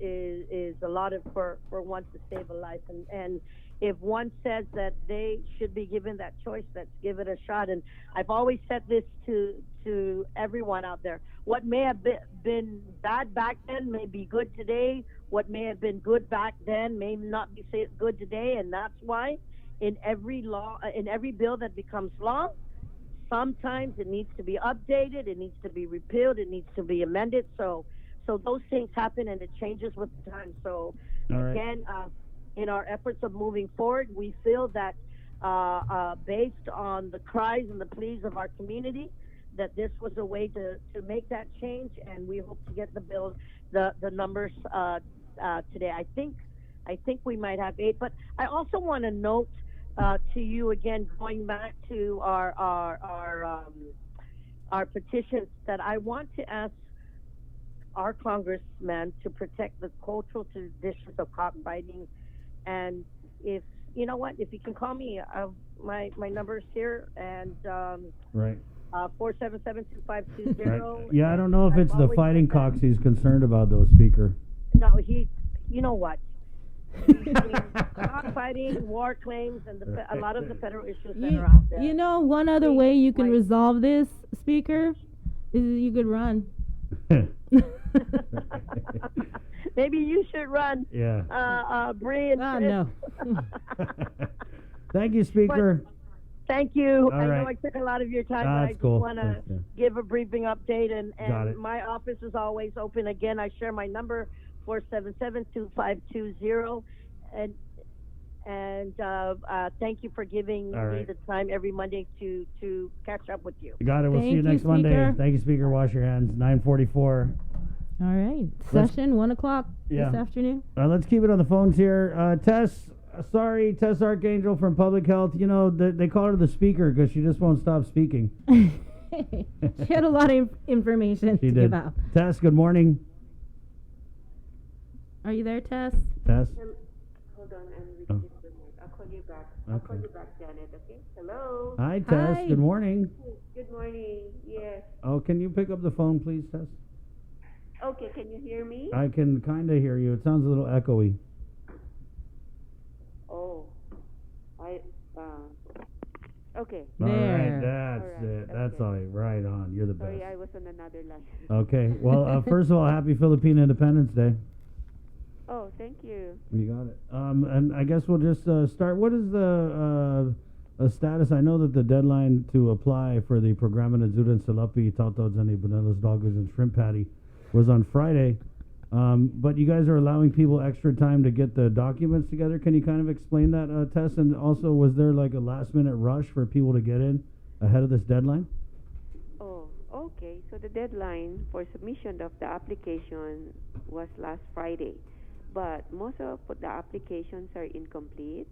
So there are requirements that they need to submit to complete, like a copy of their social security card, identity of the person, their ID or their passport, and if they're working, they need to provide a check stub. The reason being is because there is an income guideline. So if the Department of Administration needs to assess if they're qualified under the program, and of course, proof of residency. Proof of residency, their ID could be if they have a driver's license on Guam, or if they have a check stub, that means they're working here. Some of the applicants are submitting their income tax return. So that's proof also of their social security number if they lost their social security card. Yeah. So that's up to June 30. Beyond June 30, we're going to close our email for that.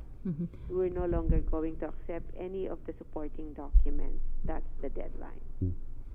Tess, we had a call earlier in the show about applying for pandemic unemployment assistance and whether or not it affects a person's status with the SNAP or Medicaid or Medicare. Can you just kind of go down and tell us how, if at all, applying and receiving the unemployment benefits would affect those programs?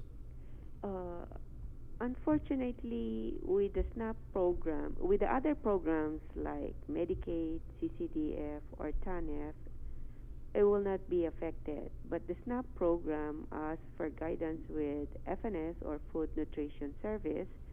Those are countable income. So basically, it may or may not affect based on the household size. So it should not go beyond 130% of the federal poverty level, current federal poverty level. And we had a press release with regards to that. So if you receive SNAP, you can still apply for PUA. Yes, yes. But it may count against your benefits. It may have an impact on the benefits, yes. And is there a chart with a scale test that Yes. and so I know I texted you earlier the number that you'd provide. Can you just kind of go and give us the example that you provided to me earlier? Oh, okay. Like for a household size of 1, it should not go beyond 1,354 gross monthly income. For household size of 2, it should not go beyond 1,832. And then for household size of 3, should not go beyond 2,311. We had a press release, and it's also on our website. Right. They can check the income table on our website. So if it goes beyond that, they need to report it. And that's I'm sorry I missed it. Is that per month? Yes. Okay. It's per month. Okay. So wow. So if I'm a household of 1 and I apply for the PUA or the FPUC and I'm getting $945 a week, that's $1,800. That's $3,600 a month. That means I'm out. Yes. What about going back to the Programan Salapi Idzudan Itautau program? How far behind is public health in vetting these applications? Oh, we submitted all the application up to June 9. All those applications received by us, we submitted it to DOA. So what we're processing now are those the last 3 days applications, June 10, 11, and 12. How many total? We're not the one cutting the check, but I think DOA is already working on those. We had got a call test from a listener who said that, and I don't know if you can confirm this, that there were several boxes of applications up at DOA that have yet to be processed. Have you heard anything about this?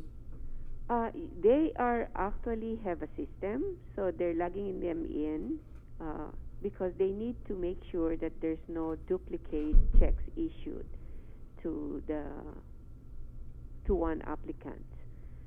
So I cannot answer in behalf of DOA, but as far as total applications transmitted to DOA, as of June 12, we have transmitted 8,182 applications, and that equates to 17,599 households.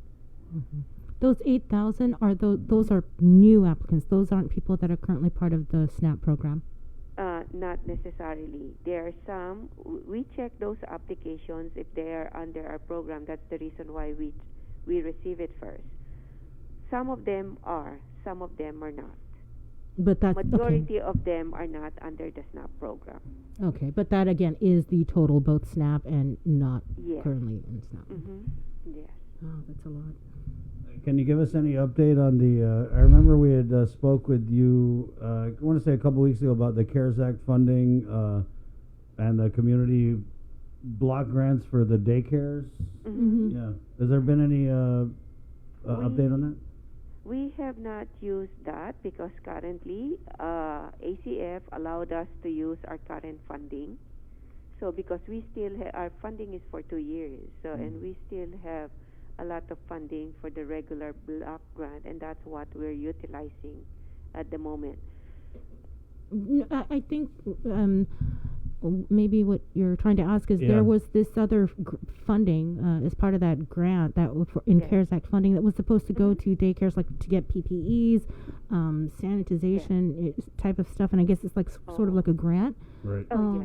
Has there been any movement on daycare, childcare facilities being able to apply for that funding? For that grant, yes.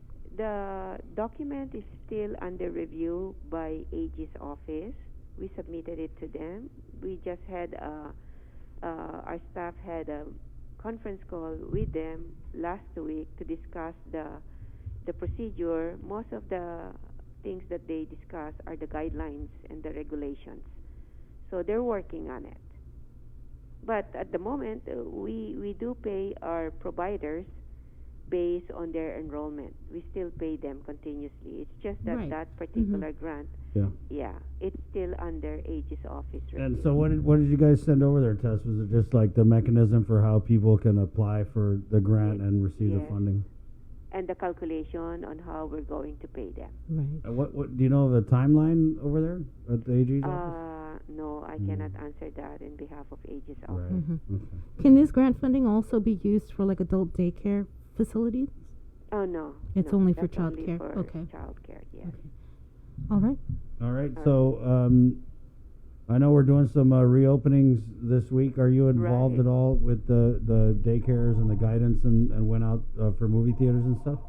Yeah. You are, or you're not? No. For CCDF, yes, there's a guidance. So they just have to follow the guidelines, make sure that they're in compliance for CCDF, for child care centers. So what are some of the, I guess, guidance or requirements, other than the 25% occupancy rate? I think they submitted, I don't have that on my hand at the moment, but they have to submit their plans. Okay. Well, thank you, Tess. Was there anything else that you wanted to get out? No, nothing. Okay. That's it. You sure? Because I know you're so excited to talk to us. You want to do a shout out or anything? Always. Just for the Programang Salapi, for those clients who they know what they submitted to the program, though we continue to call them, but there are some clients who's not answering their lines.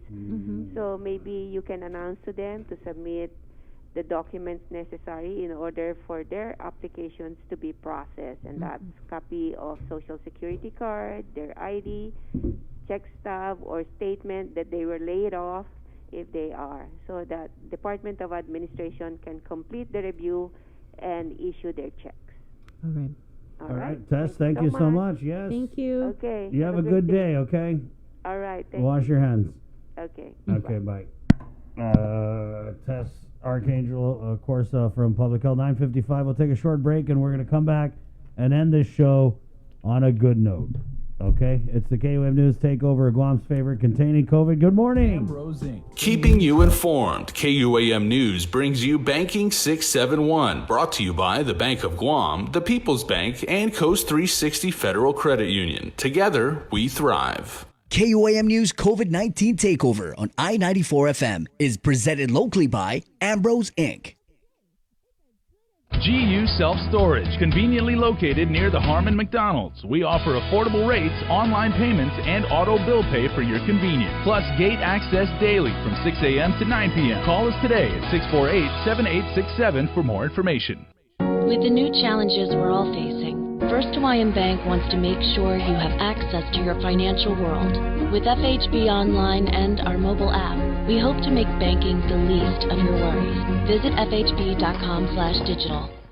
We hope that you and your loved ones are safe and healthy during the COVID-19 pandemic. It has been a challenging time for all, but now, more than ever, our cancer patients and caregivers need us. Although we are apart, we stand united in the fight against cancer. The American Cancer Society Guam is excited to announce our first virtual Relay for Life. Join us on Saturday, June 27th at 6:30 p.m. on KUAM TV 8, as well as on I-94 FM and streaming on KUAM News digital platforms.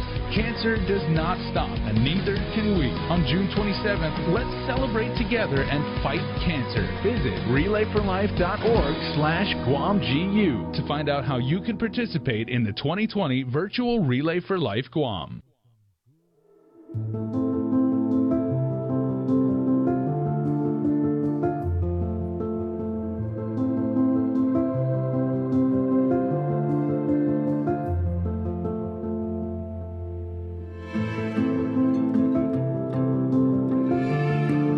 Healthy. Be informed with ITD. It's not always easy trying something new. Sometimes you have to help your loved ones along. Nana is so used to her weekly trips to the bank that going online can be a little scary for her. But her grandson knows that banking online is safer and easier. So he's teaching her how to get started using Bank of Guam's online banking videos. Teaching is one way to show our loved ones we care. Keep your family safe at home and show them how to bank online. Find easy-to-use online banking tutorials at bankofguam.com or on our Instagram and Facebook pages. Bank of Guam, member FDIC.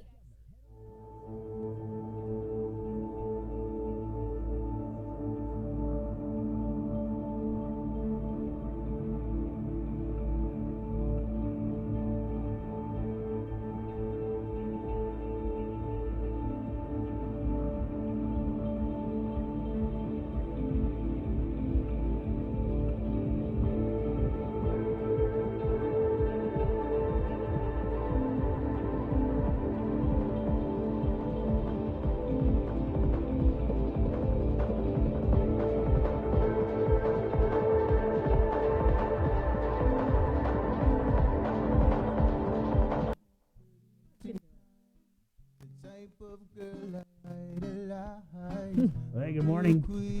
Let's go to Iran.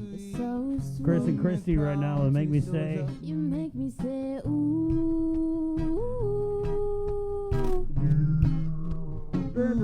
You make me say ooh. Good morning, 9:59. Containing COVID. Thank you guys so much. Remember, we're up dark and early. At 6 a.m. we start the show. You make me say. And it's all proudly brought to you by Calvo Enterprises, Ambrose Inc., Coast 360, ITE, and the Bank of Guam, 9:59. You guys know we like to end the show on a good note, and that's so easy to do because there are just so many people on this island doing the things they do to make it a better place to be. At 9:59, we're going to bring Holly from the Guam Women's Chamber on, and you guys have done a bunch of donations during the COVID, and kind of going through who's been given what. I don't know how we overlooked your organization, but so glad we found you and got you on. As I always say, Chamorro Standard Time, better late than never. And so, Holly, I guess just take us back to the beginning and walk us through some of the great things you guys have done during the pandemic. Sure. Thanks, Chris. It's so great to be on right now. So good morning to you both. Good morning. Yeah, and we've been doing a lot with the Guam Women's Chamber of Commerce, of course, throughout this entire pandemic. And one of the things, we had to really look at when all this was going on and happening, especially in the beginning, was how can we give value, right? How can we continue to expand our mission and our vision and give value? And how can we do it with immediate action? So one of the things that we looked at was giving mini grants, and then we're like, that doesn't really fit our mission right now and our, what we're looking at doing. But one of the things that we can do is to go out, connect with other people to get funding for our members. We also did a survey to see what they needed. And one of the things that they needed was PPE,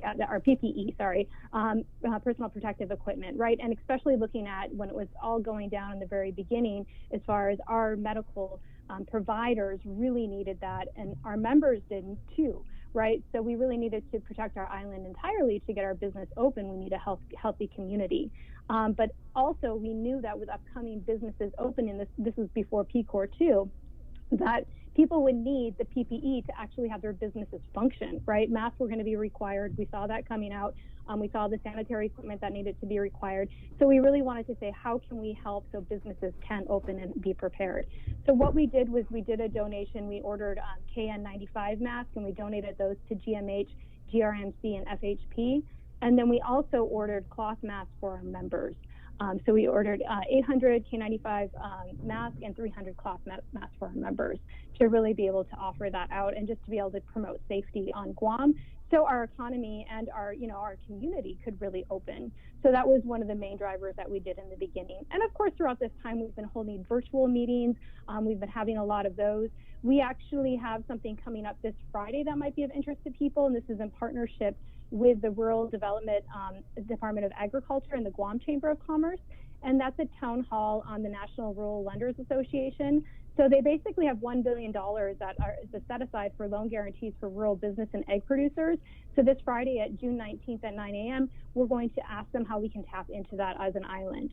So that's something if people are interested in looking at that. So we've been doing a lot of these, bringing together different providers, bringing together different partnerships to really offer more funding and more resources for people on Guam. Well, also, before we let you go, I just wanted to give you a congratulations and thank you for your help with regard to the child care facilities. I know that the Guam Women's Chamber of Commerce has been active in discussions with daycare facilities and the need to get them reopened. And albeit it's only 25% occupancy rate at this point, but just thank you for your work on getting this to come to fruition. Yeah, you're so welcome, and I'm glad. I wanted to circle back to that because I know that was the last discussion we had, and I appreciate you guys too for bringing that to the forefront.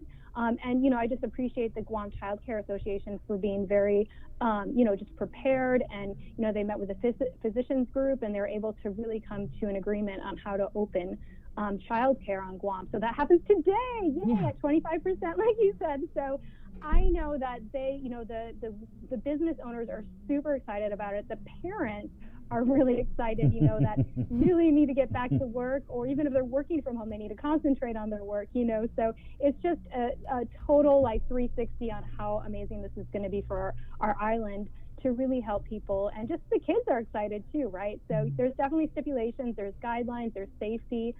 Lonnie, who is a Giving Tree, who was also on KUAM last time, and she's great.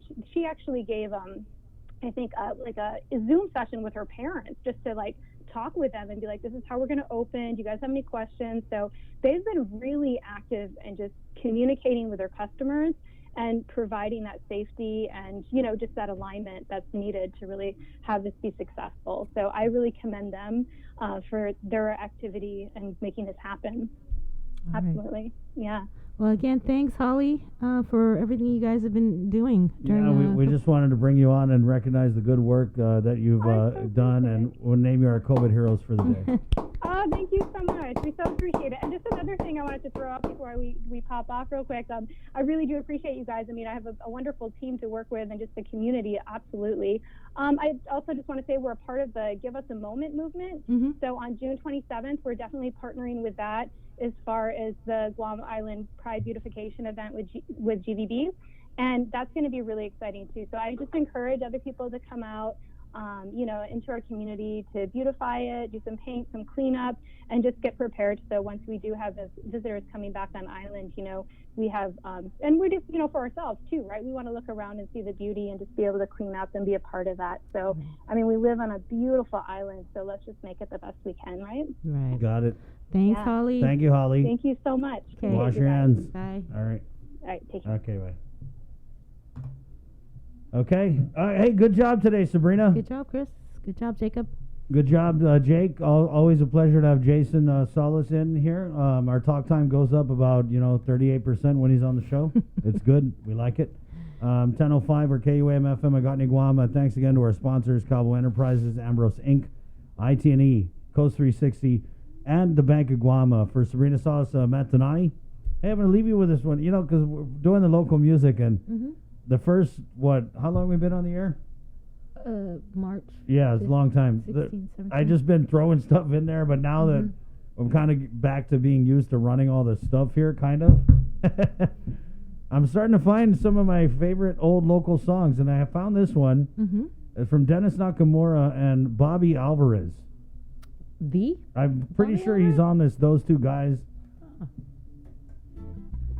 Where's our ukulele dudes, right? Yeah, we'll leave it. It's called I Want to Be With You. I do, guys, but we got to go. So good job today, Sabrina. Good job. And to you guys, most especially our listeners, thanks for having our backs. Wahoo, Chris, hasta, Joe.